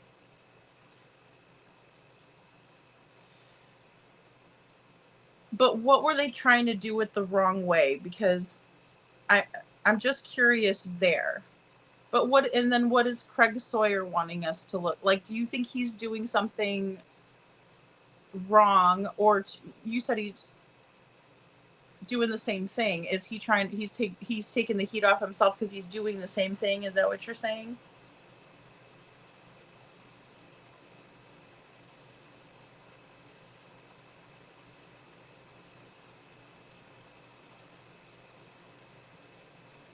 Oh, so it was a story. Okay, so it was a story of a Border Patrol officer who was the one who caught the missing boy at the border, and he changed the story all around.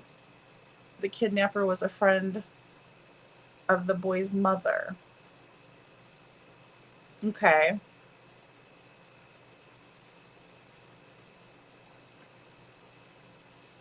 So Border Patrol and the boy's mother, but I'm still struggling to, and I'm not trying to be an asshole, I swear to you. I'm trying to understand. Little Miss Sharon sends a super sticker. Thanks, Little Miss Sharon. That's sweet of you. Thank you.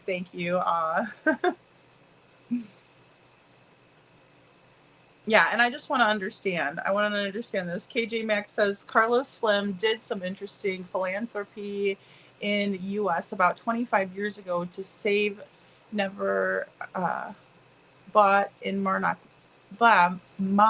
butterflies. It involved all U.S. highways in the West.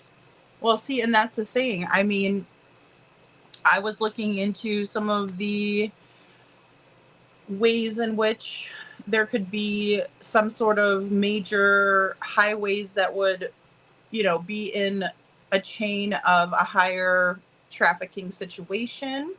Um, you know, and I get it. People launder money all the time. Sounds like maybe Carlos Slim Guy did that. Again, I will look him up. Carlos Slim.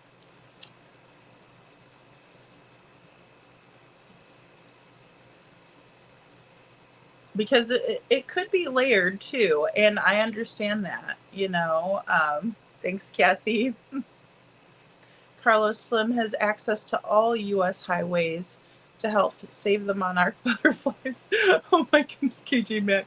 And I never believed that was the goal, right? Yeah. I'm laughing because it's like ridiculous. I didn't make sense, or it didn't make sense when I read the article about that back then. Yeah, that would make me wonder. It's kind of like the mobster that has a kitten rescue. Like, yeah, we have these kitten rescues all over the place, and sure.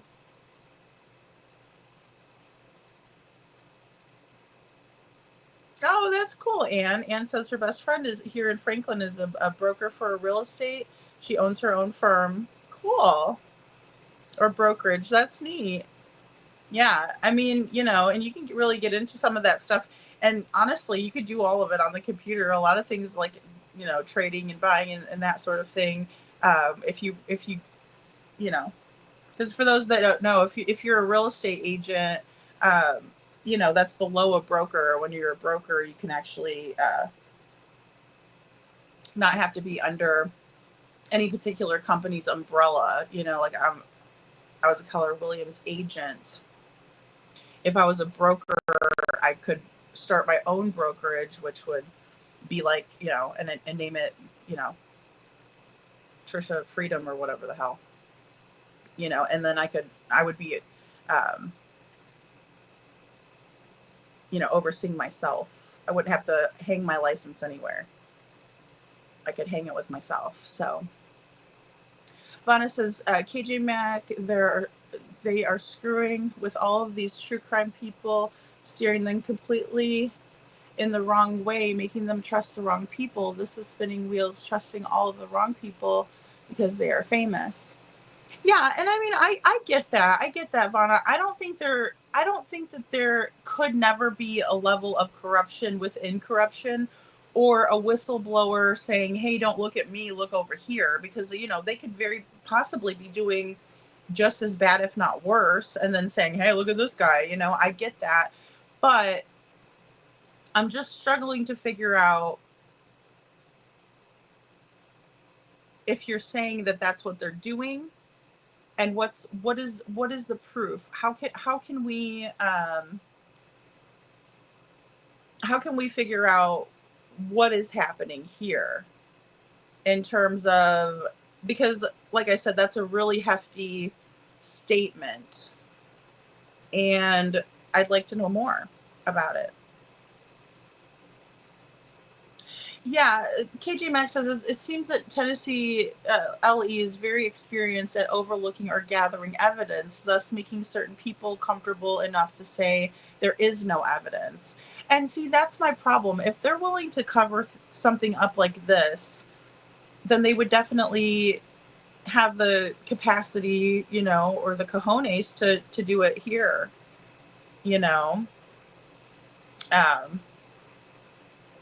and it's very hard for me to wrap my mind around such a decorated officer being involved in this too, and then being that bold and brazen and feel empowered to fool everybody. I'm just, struggling to understand. Oh yeah, Show Poodle says, careful, Lady Freedom. Ever heard of political persecution and people filled with TDS? Well, we're about to get into some of that. We are Show Poodles. We are. Because there's drive-bys in Sumner County, and that don't seem normal to me. And there was a drive-by done on this, assistant sheriff, Sean excuse me, I don't want to call him by the other guy's name, Phil Williams. So, that doesn't sound right. Did I look at? Sean Taylor, my bad. Phil Williams is the one that is the news anchor that seems to be, and it's alleged by Sawman, right, Mr. Sawyer, Craig Sawyer, that this is the fall guy, right, or this is the guy that's going to put out a different narrative. Oh my gosh, KJ Max says, victims do become presidents. Take a look at France. He even married his victimizer. Yeah, I mean, anything's possible, and I hate speaking in absolutes for anything. But what I'm trying to get at, like, my point is that I think it's terrible that you don't look at a child like they could be the future and make things better in this world. Why you would want to screw them up is beyond me. Because when I look at a little kid, I'm like, oh, look how cute they are, or something like that. And then when I looked at my daughter, I was like, I hope that you do positive things in this world. And just for somebody to steal that away, I think it's sick. The child trafficking is huge, Vanna says, and goes across the country, involving many governors and even our Congress people. Oh, definitely. Definitely. I agree.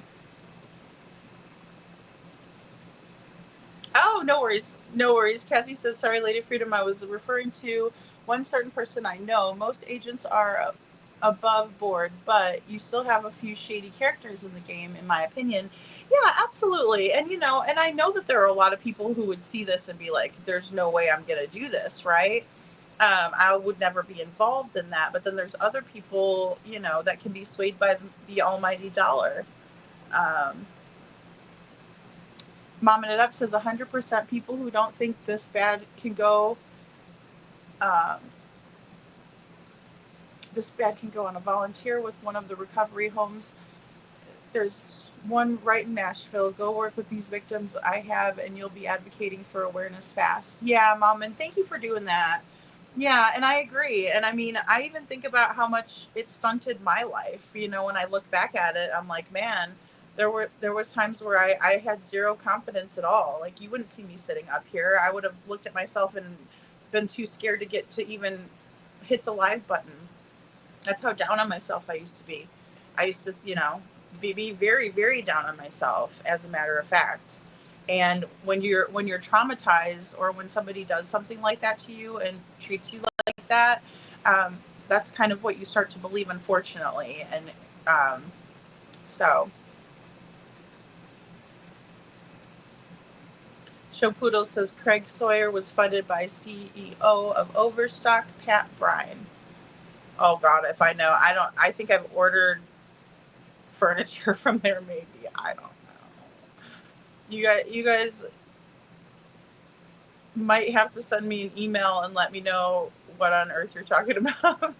I mean, because now I have like all these names. I have a cartel boss. I have some dude from Overstock. Like, I don't want to muddy the waters, guys. I'm just trying to show you what I'm going to present tonight. And I honestly believe that this military guy is who he says he is. I think he's legit, or I wouldn't have shown you this. I will say that I'm still open to you sending me an email, but for us to make so many allegations without proof, I'm a little hesitant to do that, right? I mean, allegedly, in my opinion, would be in order unless, you're sending me an email and showing me proof. Because I try to be like that with everybody. I really do. Hence the reason we haven't talked about Katie's heart rate elevating at 3 a.m. I don't have anything to substantiate that claim. When I do, then we talk about it. Mom and Up says it makes me sick to two things can be true at the same time, but still to downplay the reality of it. That's my issue. They downplay it like it's nothing when discussing Millersville, in my opinion. Well, Mom, and I will say that I presented a little bit of it. We discussed it here, but I really, after watching this, I was like, this is powerful. I want people to see this, you know? And I do think that it's been downplayed, especially because, like, this next clip that we're about to watch, there's got to be a reason why they're trying to take the life, allegedly, of an assistant sheriff. And I don't quite always hear about a raid from the TBI on the sheriff's office, right? So the state is looking down and investigating the Millersville Police Department, sheriff's office, and then goes to the assistant sheriff's home and raids his home. What about the higher up, right? What about the sheriff? What does the sheriff of Millersville think of this? And why is this not more talked about? I agree. It has to have been downplayed to a certain extent, right? And at the end of the day, something stinks. Something stinks.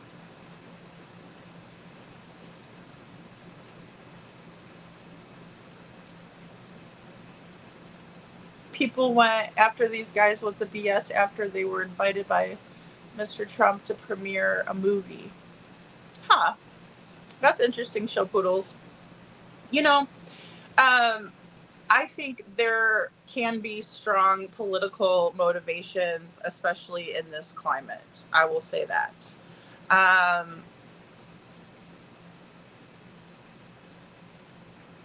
Oh, yeah. Sasha says, remember the face? Or remember this face, who it is, real estate attorney, odd, no follow-up for Carter, I guess. Yeah. Well, and that's the thing. How many other officers are involved in these things, you know? Thank you. Kiki says, lady, from my studies, main hub is in Atlanta, runs through Tennessee. So Atlanta would be a perfect hub.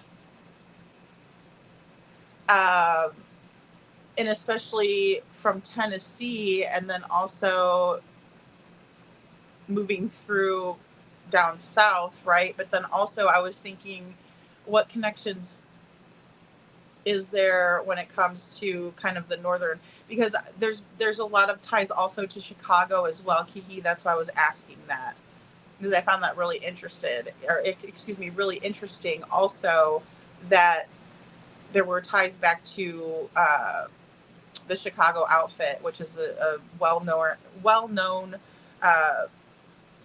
organized crime syndicate, syndicate.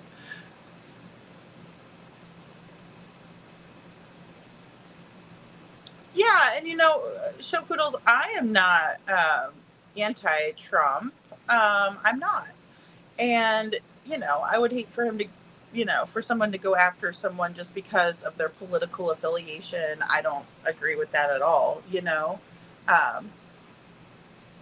KJ Max says there's a lot of connections, Sasha, real estate attorney for Snuggle Struggle, real estate incorporates, perhaps.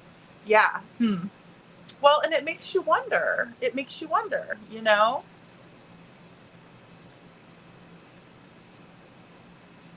So let me go ahead. Thank you, Kiki. Thank you so much for your super sticker. Thanks, girl. You don't have to do that. You just I need to just give you my phone number so you can text so you can text me. We'll make it easier. Because I'm interested to know these things, guys. They are good guys, Lady Freedom says Showpoodle. You know, in Showpoodles, I don't know. You know what I mean? I mean, I just kind of go by what they've done in their life, you know, and hearing that news clip. And don't get me wrong, there's been a lot of times where the media has misled us, or if we think that somebody is a good person, then we find out they're not. That happens. You know, you try to push for people to be, you know, a good person, and the good people, you want to lift them up, right? I do. I would rather lift people up than break them down, for sure. But I mean, if you know that somebody's done a good deed, you're like, hey, thanks, you know, good job, you know.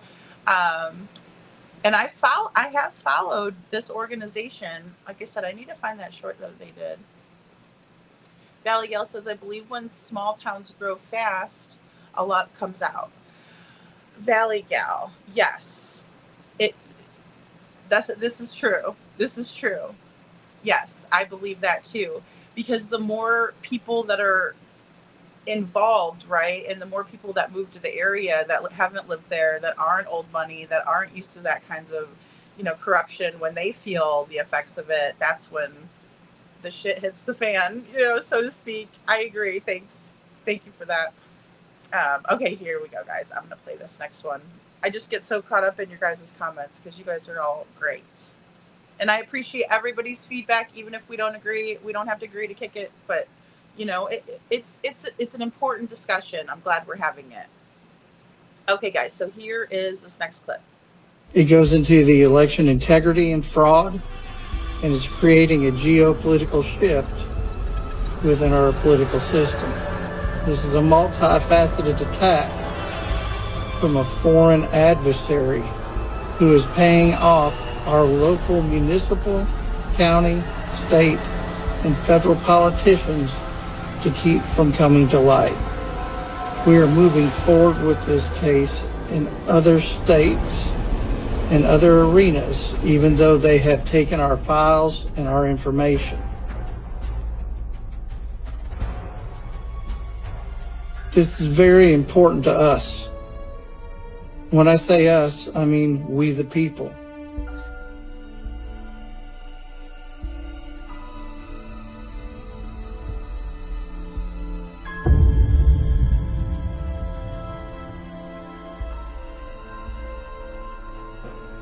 I'm retired Assistant Chief Sean Taylor of the Millersville Police Department. Many of you may remember the video I did back in September after the Tennessee Bureau of Investigation conducted a raid on my home and on our police department, seizing the files that had to do with corruption not only locally, but throughout the United States and transnationally. Just so people have a backstory on some of the things that have happened. My home was shot up while my family was present and I was present. My home was shot up while my family was present and I was present. And people didn't like us telling the truth, and we have bullet holes for telling the truth.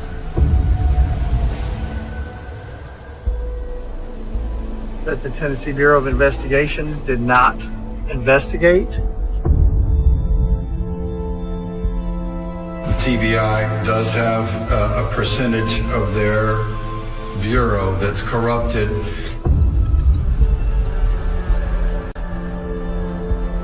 That the Tennessee Bureau of Investigation did not investigate, and then decided to serve a search warrant on us because they didn't like what we were investigating.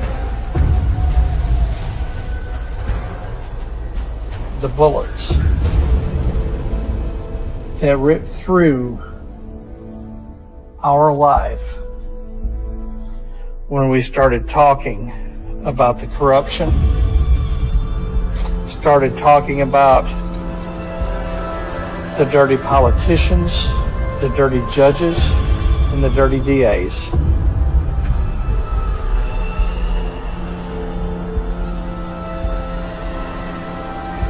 Previous to that, I was involved in a car crash where I was hit head on by individuals who had already threatened my life. By individuals who had already threatened my life. Currently, I've been told that there is a civil suit that's been filed against me and my chief by one of the individuals who we're investigating. Because the TBI leaked information to this individual.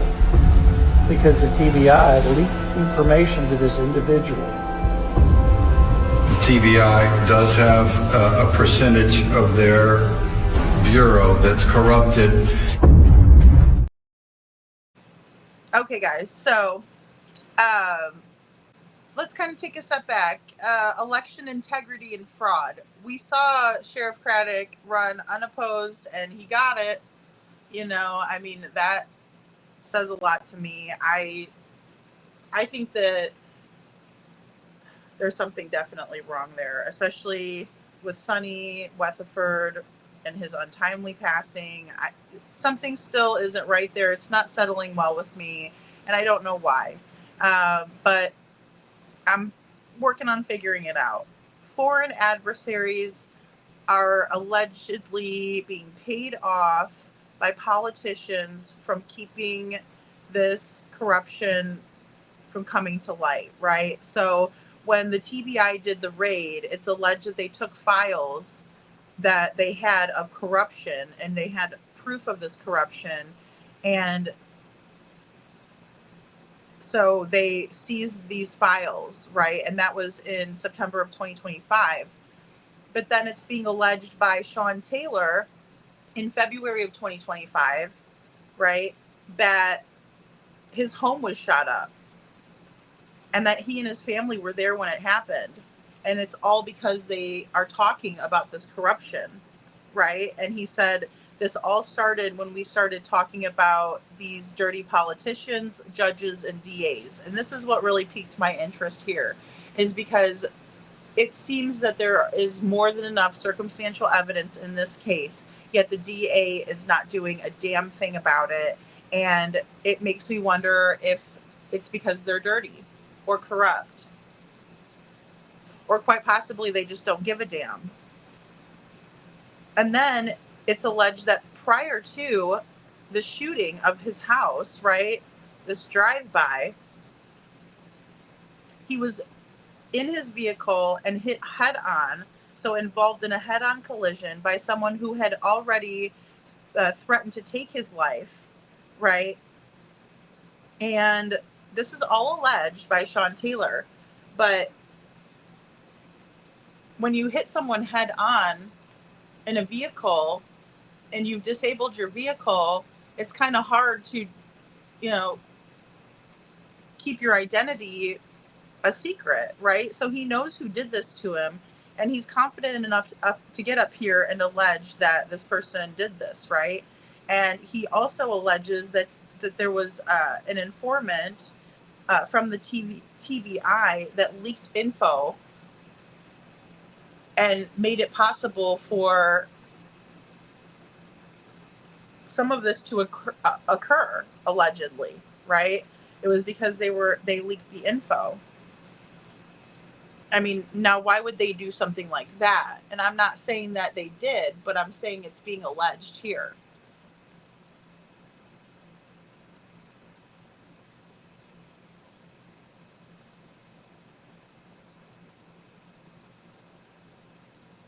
Yeah, it does have a pattern. That's true, KJ Mack. And I need to go back into my research that I did. Now, this was months and months and months ago already now. Because I think I started going live about 7 months ago. So I would need to go back, but it doesn't matter, what we discussed previously, because I did have people sending me information on this. And that's the reason that I, discussed it in the first place. Now this is another creator. I did not put these videos together, but I found them to be very powerful. And again, the reason being is that if there's any level of corruption, which this is being alleged to be, running very, very deep, then it's problematic, to say the least, Hey, Tony Fire. Good to see you, buddy. Good to see you. Good to see you.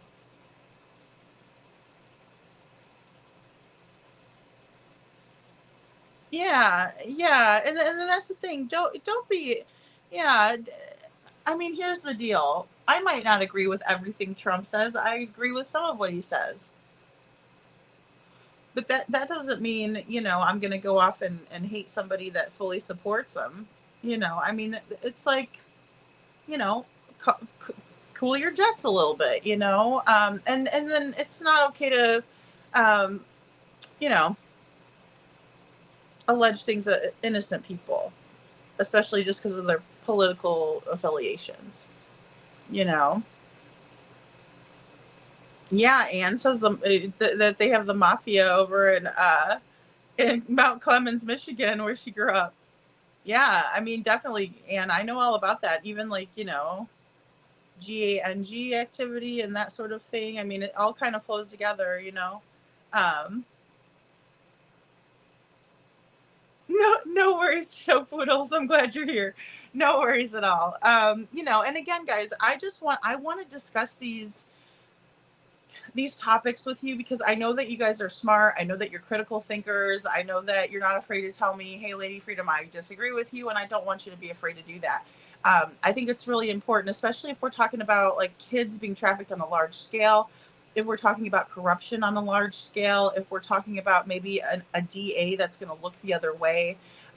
It worries me. It worries me, the SCX affiliations that we've heard,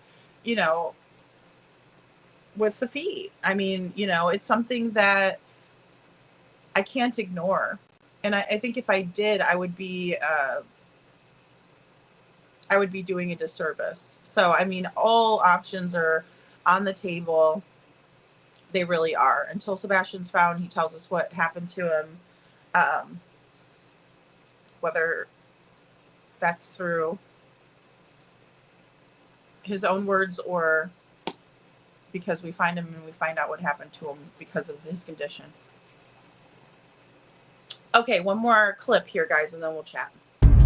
The TBI seemed to have leaked information to the news reporter, Phil Williams of New Channel 5. Our chief investigative reporter, Phil Williams is leading this investigation for us. The TBI seemed to have leaked information to the news reporter, Phil Williams of New Channel 5, regarding a letter that a state representative had wrote as well. It's very interesting to have the full weight of the Tennessee Bureau of Investigation coming down on myself and my agency. TBI does have a percentage of their bureau that's corrupted. Hi, I'm Craig Sawyer, founder of Veterans for Child Rescue. We're a nonprofit organization chartered to expose and combat child trafficking in the United States. And we ran a joint sting operation with Millersville Police Department 3 months ago, and we got 1 arrest and 70 warrants. And 70 warrants. 70 warrants on other vile and aggressive child predators there, and immediately there was an outlash, a wild reaction by a reporter there. Our chief investigative reporter, Phil Williams. There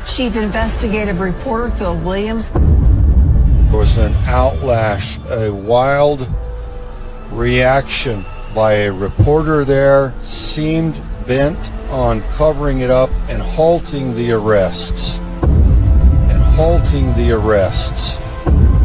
From my perspective, I'm just a veteran that wants people to stop harming and selling children.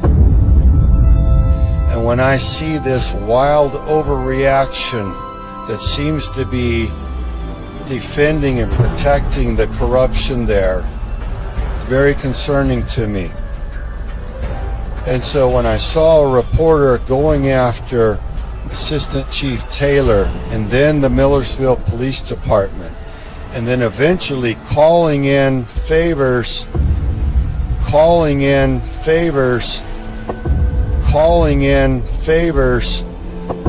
from from a state law enforcement agency that came in and seized the evidence. And all of the evidence regarding these cases was seized by the Tennessee Bureau of Investigation and this district attorney. We were interviewing families who are victims of organized crime around Nashville, and they are highly concerned. They're distraught. So there's a lot going on in Nashville, and it's meant to be exposed to break the corruption and the stranglehold over who knows how many lives there. All the child trafficking, the money laundering, whatever all is supposed to come out. Stay tuned, because it's inevitable that it all be exposed. TBI does have a percentage of their bureau that's corrupted. It's inevitable that it all be exposed.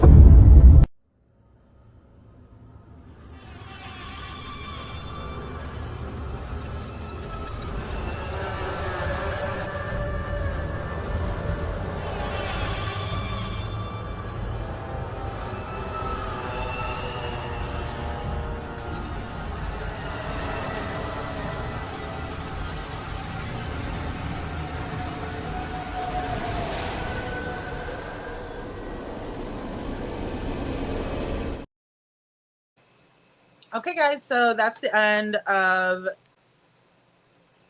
these clips that I have. So just to kind of recap, Phil Williams is News Channel 5 chief investigative reporter, and it's being alleged that he is working to get ahead of the narrative for the TBI, right? So TBI leaked info to him so he could get ahead of this narrative.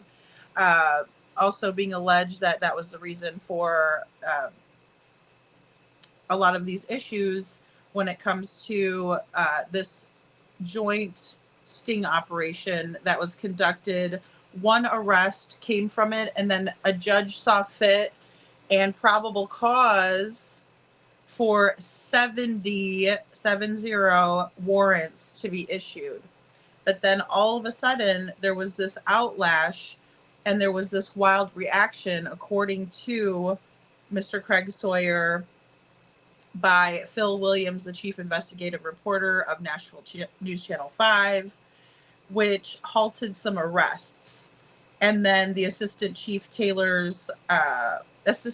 sheriff Chief Taylor, his residence was subsequently raided, as well as the sheriff's department, and all of this evidence and documents that was gathered was seized, according to what they're saying here, right? So the state seized evidence. The TBI came in and took the evidence from them and did what? Right? So there were families in Nashville that were interviewed by Craig Sawyer, according to Craig Sawyer. And,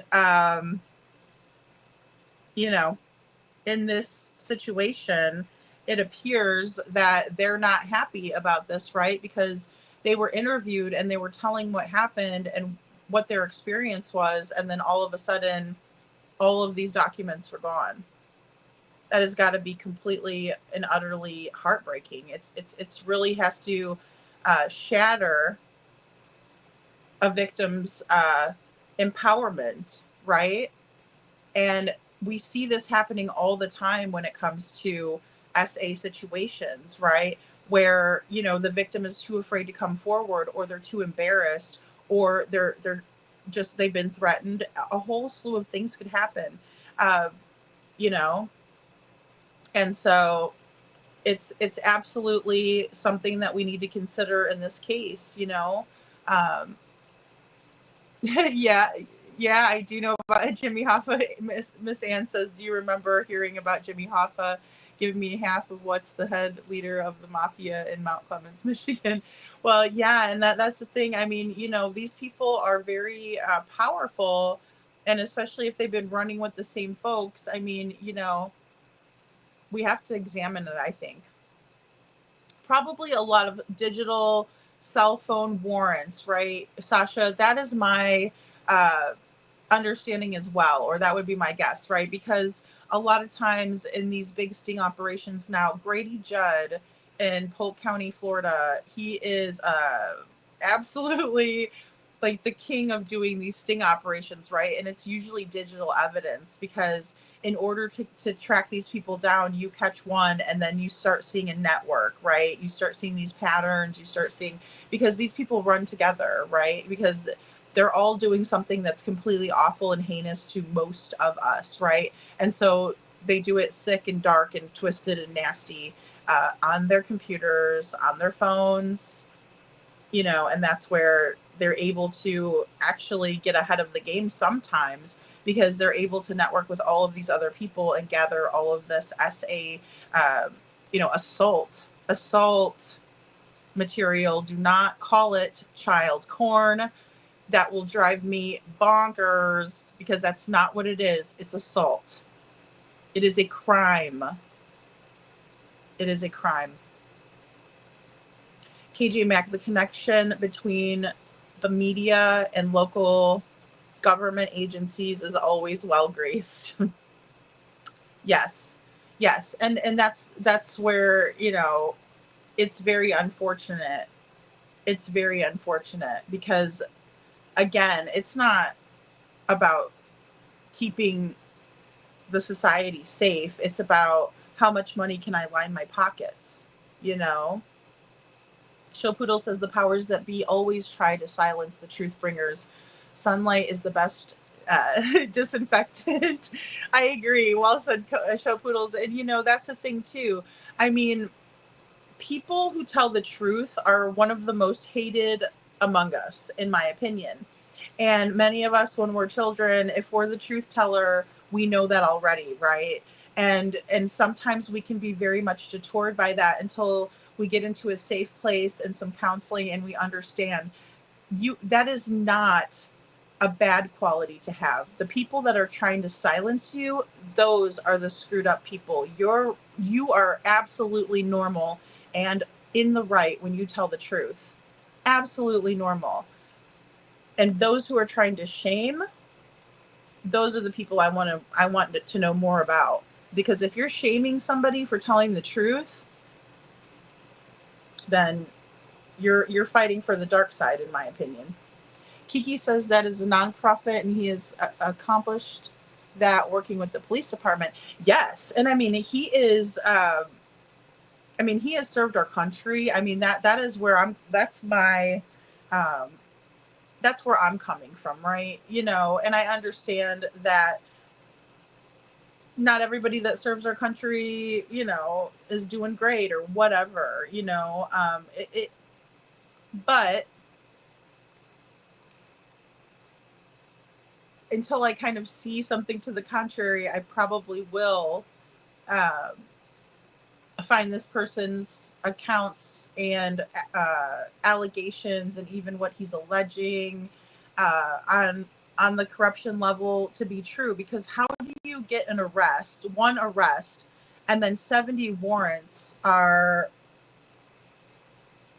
not easy to get? You don't get a search warrant very easily, because we have rules here in the United States under the Constitution that prohibit our rights to be trampled on. And so in order to obtain a search warrant from somebody, there must be some probable cause. A good example would be if the police, if your neighbor says, "Oh, I smell some wacky tobacco," right? And this is probably back in the day, obviously it's not legal everywhere.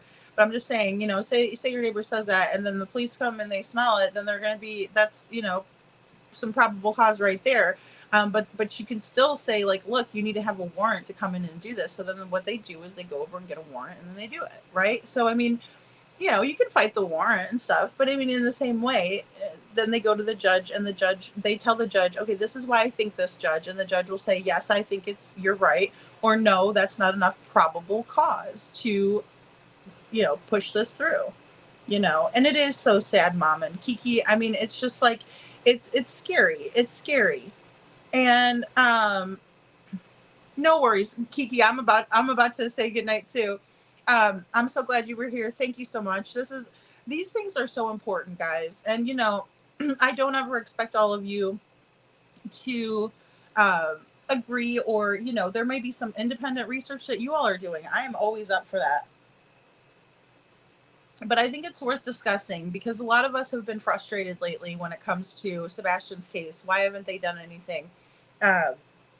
If they had, I heard somebody say, like, if they had proof that Katie's heart rate was up at 3 a.m., then they would probably have hauled her in.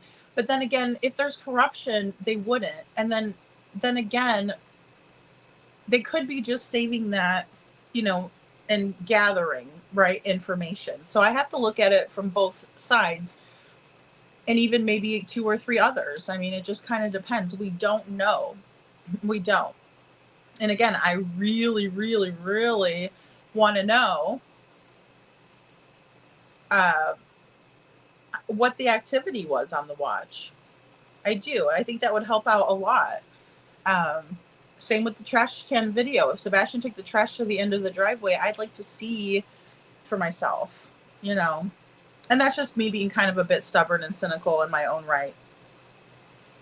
Poppy Love says, I pray that they have copies of all of the documents, evidence, so they still have copies of everything, stored in a safe place. Back everything up, guys. And that's part of my trauma response, is that I will save a paper copy and then I will do digital backup. But it's just because, that way no one can, no one can tell you that it didn't happen. And that happens in situations of trauma, right? Because you've been called a liar before. Sorry, guys, I pulled that hair out. Because you've been called a liar before, and you're like, next time I'll have the proof, right? Receipts, right? Or didn't happen, that type of thing. Which is valid. I mean, everybody wants to see the proof, right, before they make up their decision. It's just like a jury. But Poppy Love says, I pray they have the copies, so they still have copies of everything stored in a safe place. Get it all to the FBI and U.S. Marshals. State reps need new judges and DA. Do they have help? Well, and that's the thing. I don't know if they backed it up. They seemed pretty upset that they lost this stuff. And, maybe they were looking for digital backups when they did the raid on the officer's home. I'm so sorry, Sean Taylor. Sorry, Sean Taylor. I don't mean to keep forgetting your name, bud. I feel bad for this guy. I do. I don't think it's right. I don't. Yeah, I will look, Vana. I'll take a look and see about his track record on rescues. I will. Yeah, because I mean, people grift, buddy. I mean, I'm here to tell you, I believed some grifters in my time, and then I found out they were not so nice. So it happens,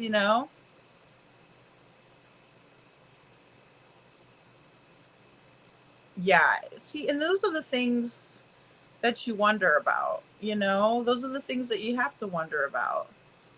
They wear you down via lawfare, and they try to exhaust your finances. I get you, what you are saying from experience. KJ Max says, Tony Fiery, my Mr. Banana and his family will soon have things change in their lives. Their money will not help. LE high friends all going to feel their lives being destroyed. Justice for Sebastian and Seth. Tony, I agree. And, I have that same angst that you do. And I'm like, sooner or later, this is going to come to light. Everything's going to come to light. And, all I can do is pray that some of my theories are incorrect, and that's Sebastian's safe and well somewhere. I would love to believe that. At this juncture, though, it's just been so long. I don't know anybody that would keep this kid, except for one of those creepy ass schools that we've talked about several times here. Good night, Maman. Thank you for being here, hon. Thank you so much.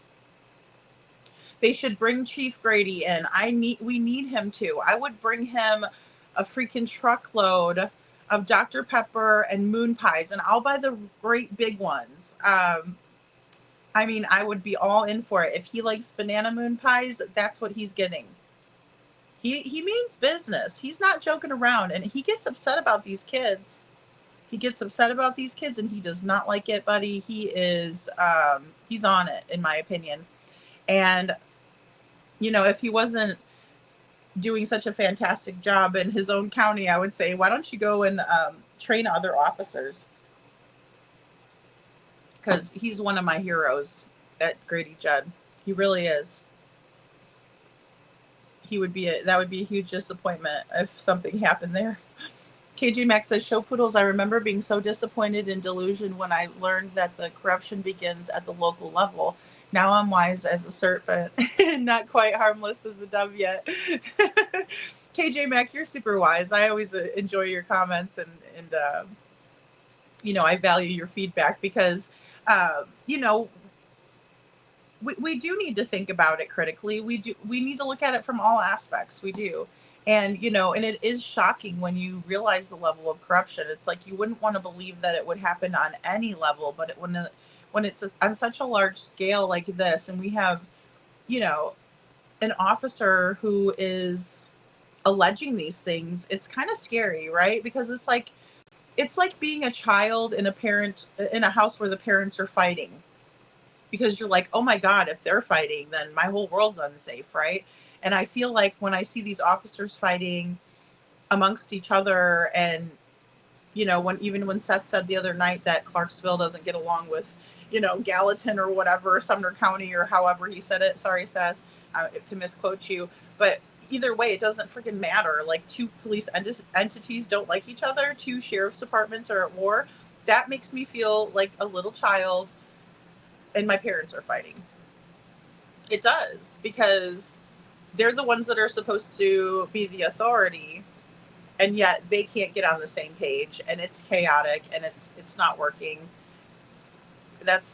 It's frightening, in my opinion, especially when we have a missing child and no one's been charged. We don't have any evidence, really. How the way he sort out his own, they should make him head of the corruption in USA department. Well, and see, that's the thing, exactly. And he doesn't care, Tony Fire. He does not care if it's his own.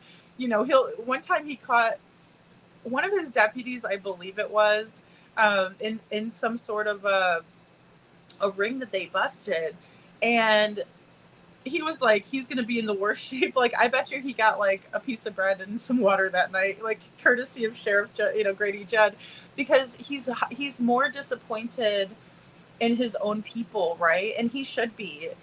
With great power comes great responsibility. That is something that has to be considered when you get that badge, right? When you get that firearm, when you put that uniform on, it should be, and the same thing goes for anybody in a public position. You know what I mean? I think twice about a lot of the things I say. Sometimes I have shit flying out of my mouth, like, there's no tomorrow. But I also think that it's important to, maintain a level of professionalism at some point. And I think that if you want to be well respected, you have to do that.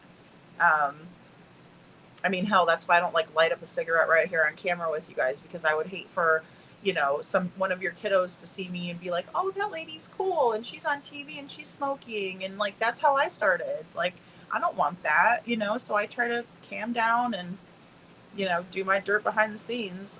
But in the same way, it's a little bit different when you're trying to,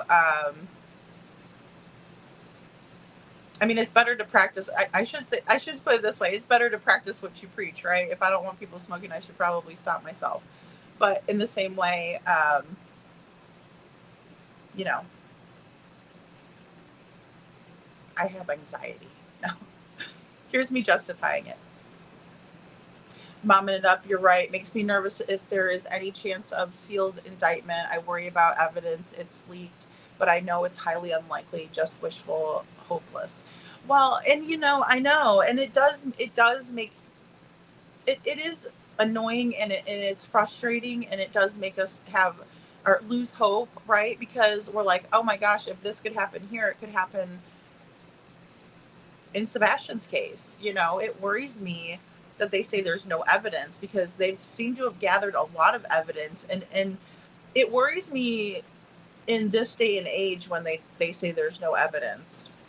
It absolutely worries me, because that means that something has been covered up, in my opinion. Again, I'm going to use the steering wheel analogy for those dragons out there that know me. You guys know this one well, but I mean, it's like if there was a crime committed in my vehicle, right, and they go over and they dust my steering wheel for fingerprints, and they don't find my prints on there, at the very least, those police officers should be side-eyeing me, because the lack of evidence leads to something where I probably cleaned it up, right? I probably removed fingerprints by cleaning the steering wheel, and then in turn my own prints aren't even on there. So it should raise that red flag. But for some reason, Craddock seems like the type that's like, oh, no evidence? Oh, well, okay, I'm going to go sit in my office, and oh yeah, can I have a raise? That's not cutting it here. I mean, it's just not cutting it here. Look at this kid, man. He's like, oh my God. Look at him. That's our preamble. We the people. We're trying to be a perfect union. We'll never be perfect. But we're supposed to help establish justice, ensure domestic tranquility, right? For everyone, especially these kids. These kids, it's not right.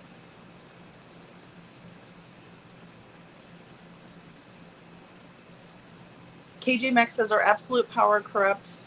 Absolutely. Yes. And that's the thing. No checks and balances. Oh, yes. KJ Max says, or absolute power corrupts. Absolutely. That's sadly showing itself to be more and more true. It's hard to resist the sedation of power, or excuse me, the seduction of power. It is. It's kind of like, you know, the Lord of the Rings. I'm going to be a nerd. But I mean, it's that all-powerful ring, right? And anybody that sees it like wants it, right? And it's very seductive. It calls out to the person, right? Because it's evil, and some of these bad things can be very seductive, and it could be. And power is one of those things where if you let it go to your head, you're no good to anybody, because then you're operating under a self-serving attitude rather than an attitude of service to others. That's where that can really muddy the waters. The truth has no agenda. Shopoodle says it just sits there, out there somewhere, waiting to be discovered. I agree. And you know, and there's a quote, and I've read like places where it's Ben Franklin, and then you know that it was taken from someone else. So it basically states that if we witness an injustice and we're not directly affected by it, then, and we're not directly affected by it, and we don't show any outrage, it's like we're allowing for it, right? So we have to be just as outraged as if it happened to us, seeing it happen to someone else, because none of us are special or above having something like that happen to us. You know, it's just like witnessing someone, you know, getting torn apart on the streets, right? You know, just because you're not the one getting torn apart right now doesn't mean that you won't be. So if you think about it like that, you know, stick up for someone if you see that happening to them. Don't just let them, you know, deal with it on their own. Say, hey, that's not right. You know, even if you don't like that person, there's nothing wrong with standing up for what's right. KJ Mack says, when there were reports of Kathy Sock's car was at Worsham's, it seems they waited too long to get the video. Waiting is a way not to collect evidence. See, that's exactly right, KJ Mack. And then there was also alleged to have been different neighbors within the area that were signed up to have their Ring door cam footage kind of like funneled into a central hub, right? Where if it could help out if a crime occurred. So like maybe a porch pirate steals a package or something, and it's like you can see the person on the door cam or whatever, you know, and then it's like, okay, be on the lookout for this person. It could be really a great tool to help out. But if you just leave the evidence behind like that, because what was it? Stephen Crabtree alleges that when he went in to speak with the owner of Worsham's, not that he had the goal in mind, but I suppose the lady behind the biscuit counter said, hey, the owner is here and I'll let you talk to this person, right? And so she introduces them, and the owner alleges that law enforcement did not come by and ask for this camera footage until 2 weeks later. Now, whether that's true or not, it's purely speculative. That came from Stephen Crabtree. I played it here. But it's unfortunate. It's unfortunate that they would wait that long, especially because if Eric Craddock is telling us we're going to leave no stone unturned, leave no stone unturned, right? Then that's leaving stones unturned, in my opinion. So again, you're not doing well with the honesty and the trust factor with the public when you do things like that. I get that they can lie to us. I understand that. That's not lost on me. It's illegal for us to lie to the police, but the police can lie to us, right? Because in their justification, the end justifies the means, right? So the way they get there, it doesn't matter because at least they got there, right? But what it does is if the public finds out that you lied and they catch you, you lost their trust, you know? And that goes for anyone. If you guys found out that I lied to you, you guys wouldn't trust me anymore. You might come in here, you know, and you might say, well, I mean, I used to think Lady Freedom was honest with me, but now not anymore. So, you know, it's going to make you not want to listen to what I have to say.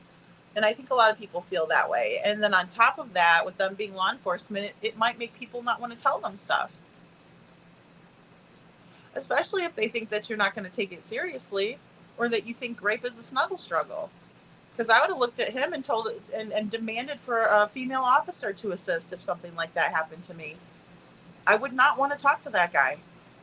I would not feel comfortable, safe, trust him at all. None of it. No way. I wouldn't want my mom, my aunt, my sister, my daughter going to that guy. Nero V, good to see you. Nero V says, would like to believe that they have circumstantial evidence, in my opinion, but they need a certain amount to meet criteria to take it to court, in my opinion. I just woke up and glad to make your live, Lady Freedom. Thanks, Nero V. I'm glad you're here. Yeah, and you know, I agree with you there. And we've talked about it too, like they only have one bite at the apple, right? Which is a good thing because, you know, then the courts could harass a person if, you know, we didn't have that kind of safeguard in place. So, you know, I mean, it's a good thing, but then, you know, so you want to make sure that you have enough if you're going to take it to trial or if you're going to prosecute or any of that. And then let's be honest, excuse me, when it comes to Sebastian's case, it's a high profile case. And so with that will come a defense attorney that would be willing to take the case on because they know that they're going to get more clients from it because they can put that on their resume, right? As them having defended the Proud Feet. And if they win, well, hot dog, you know? So, yeah, absolutely. The truth is true. The truth it truly is rock solid, unwavering, and secure. Show poodles. Yeah, KG Mac, that's the truth. That is the truth. You know, and there's nothing that we can do about the truth. It is what it is. And two things can be true at the same time. I'm not closed-minded to think that that's not the case. But, you know.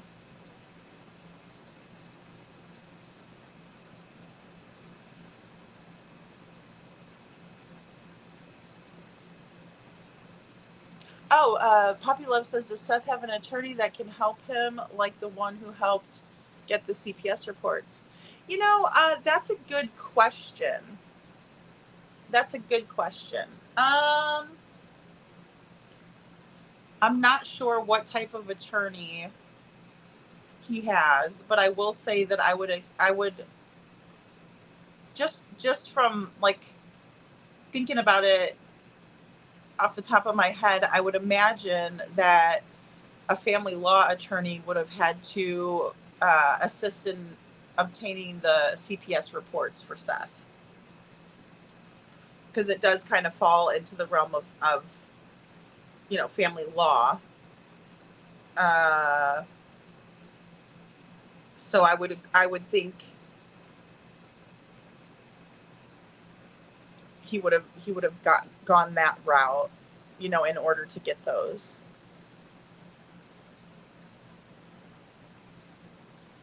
Oh, I'm sorry, Vanna. Did I miss something? I'm sorry. I kind of scrolled too much in chat there.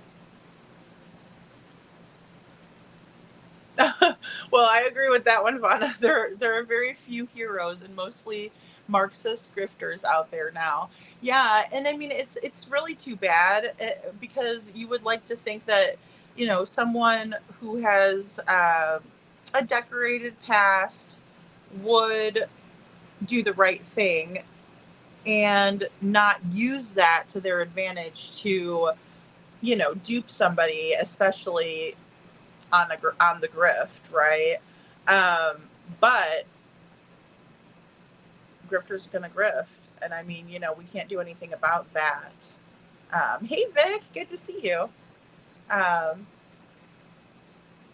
Yeah, I'm sorry to hear that too, Nero B.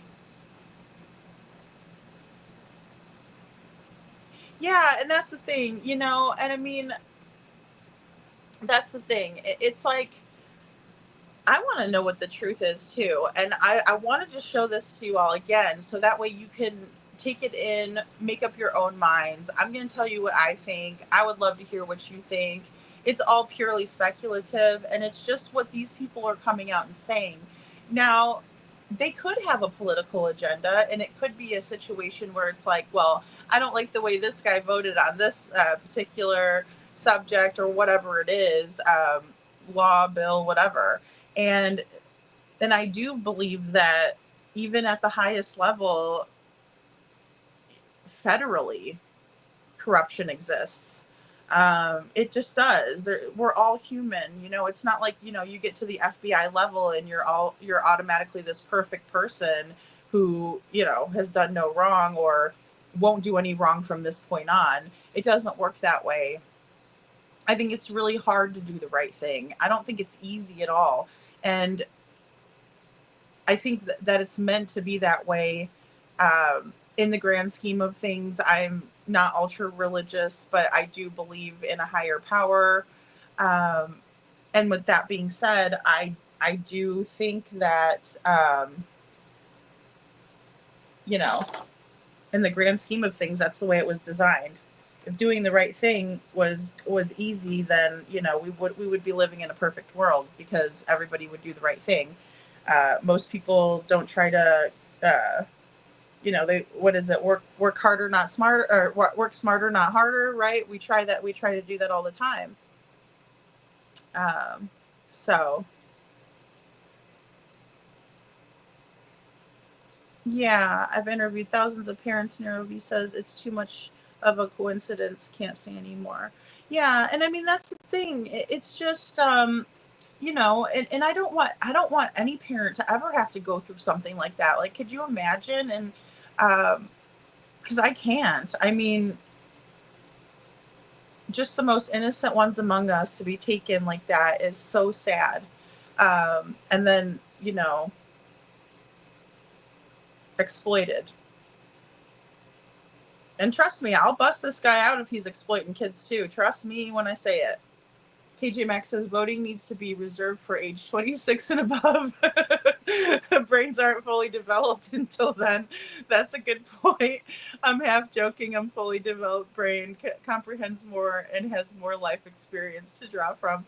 I agree with that, KJ Mack. I used to be very liberal, right-minded, and then I figured once I had a child, I became more conservative in values, thinking about values and things like that, and realized that, some of them align differently. But I also don't like to put myself into, like a labeled category or anything like that, because I'm always open and I understand that there's going to be corruption on, when it comes to liberal, conservative, radical or whatever, on either side, or just mild, if you're just like moderately, like they call it moderately conservative or whatever, moderately, it doesn't matter. Independent party, there could be somebody coming in with ill intentions, and a lot of times that's what these predators prey on, right? They find an end somewhere, right? And it's unfortunate because, again, we talk about the mask and how it falls.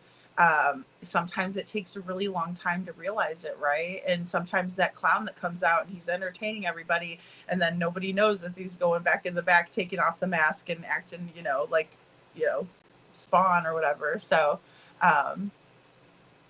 yeah, no, I mean, I think it's legit, Meg. I mean, because it may, because it's you're more mature at that point too. But I agree. They say, like, what is it, 25 for females and males is 26 or something, to where you fully understand, the ramifications of your actions and whatnot. Your brain's fully developed. And so yeah, I can definitely see your guys' point on that. But then, if we're gonna send people off to fight, then, it's like I'm a little bit torn there too. I never underestimate young people. I never will either, because especially the ones that have grown up in the technology era, more so than we had, they're definitely more savvy than we, I believe. Yeah, the brain is a magnificent muscle, right? Organ. KJ Maxx, the more I learn about the brain, the more I think we should make decisions based on the state of development. It's common sense, I think. Yeah, you would think it would be. That's like a really good point, KJ Maxx. It's a really good point. Tell that to a teenager though, right? Because like when I was that age, I'd be like, I know everything. I'm grown. That's so funny. That's so funny. But I think it's good for kids to get into, or for young people to really understand politics and I'm not just talking about, like the elitists, right? Because that's always been a big conspiracy too. I mean, keep everybody lower, right? And then only the elitists understand these things. And, many of us don't. And I think that it's good when kids want to seek out information, and, knowledge is power. Knowledge is power. So, well, you guys, it's been so much fun talking with you guys tonight. Again, I really recommend going and checking out the videos that the creator that we featured tonight put out, right? Just artistically, I thought it was powerful and much better than what I presented all of this to you months ago. So I was like, hey, let's play this and revisit it. Again, thank you, Kiki, so much for turning me on to this. And if you guys go to Psalm 37:13 on YouTube, you'll be able to find this creator. Also, I posted on my community tab too. So, oh my goodness, Show Poodles, the UK is lowering voting age to 16. Oh my goodness. Thank you, Little Miss Sharon. Thank you. Good morning, Vic. Thanks for being here. Yeah, I'm sorry I gotta hop off, guys, but I will be back on Monday, and we're gonna go over some good stuff on Monday, possibly more on this mysterious flashlight video that was put out by SF Fish Sticks Investigates. Sorry, that was the wrong one. Here we go.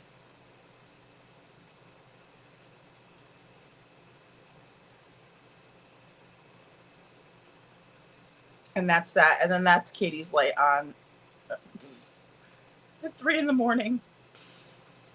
So, oh, and then I will definitely go check out Mob Crew too, guys, and we'll see if we might pull in some of that, see what he says about all of this, because I do enjoy his commentary. So here, kitty, Megan. And I mean, that person looked defeated, like they were looking for a cat, and they like sat down on the floor, you know. I mean, so love you, Tony Fire. Thanks for being here. Thank you so much, KJ Mac. Thanks so much for the conversation. Show Poodles, Megan, Little Miss Sharon, Vanna. Thank you for being here. I really appreciate you guys. Vic, you guys are awesome, awesome. And everybody out there, Neuro V, anybody in the bushes, I appreciate you all listening, hearing me out.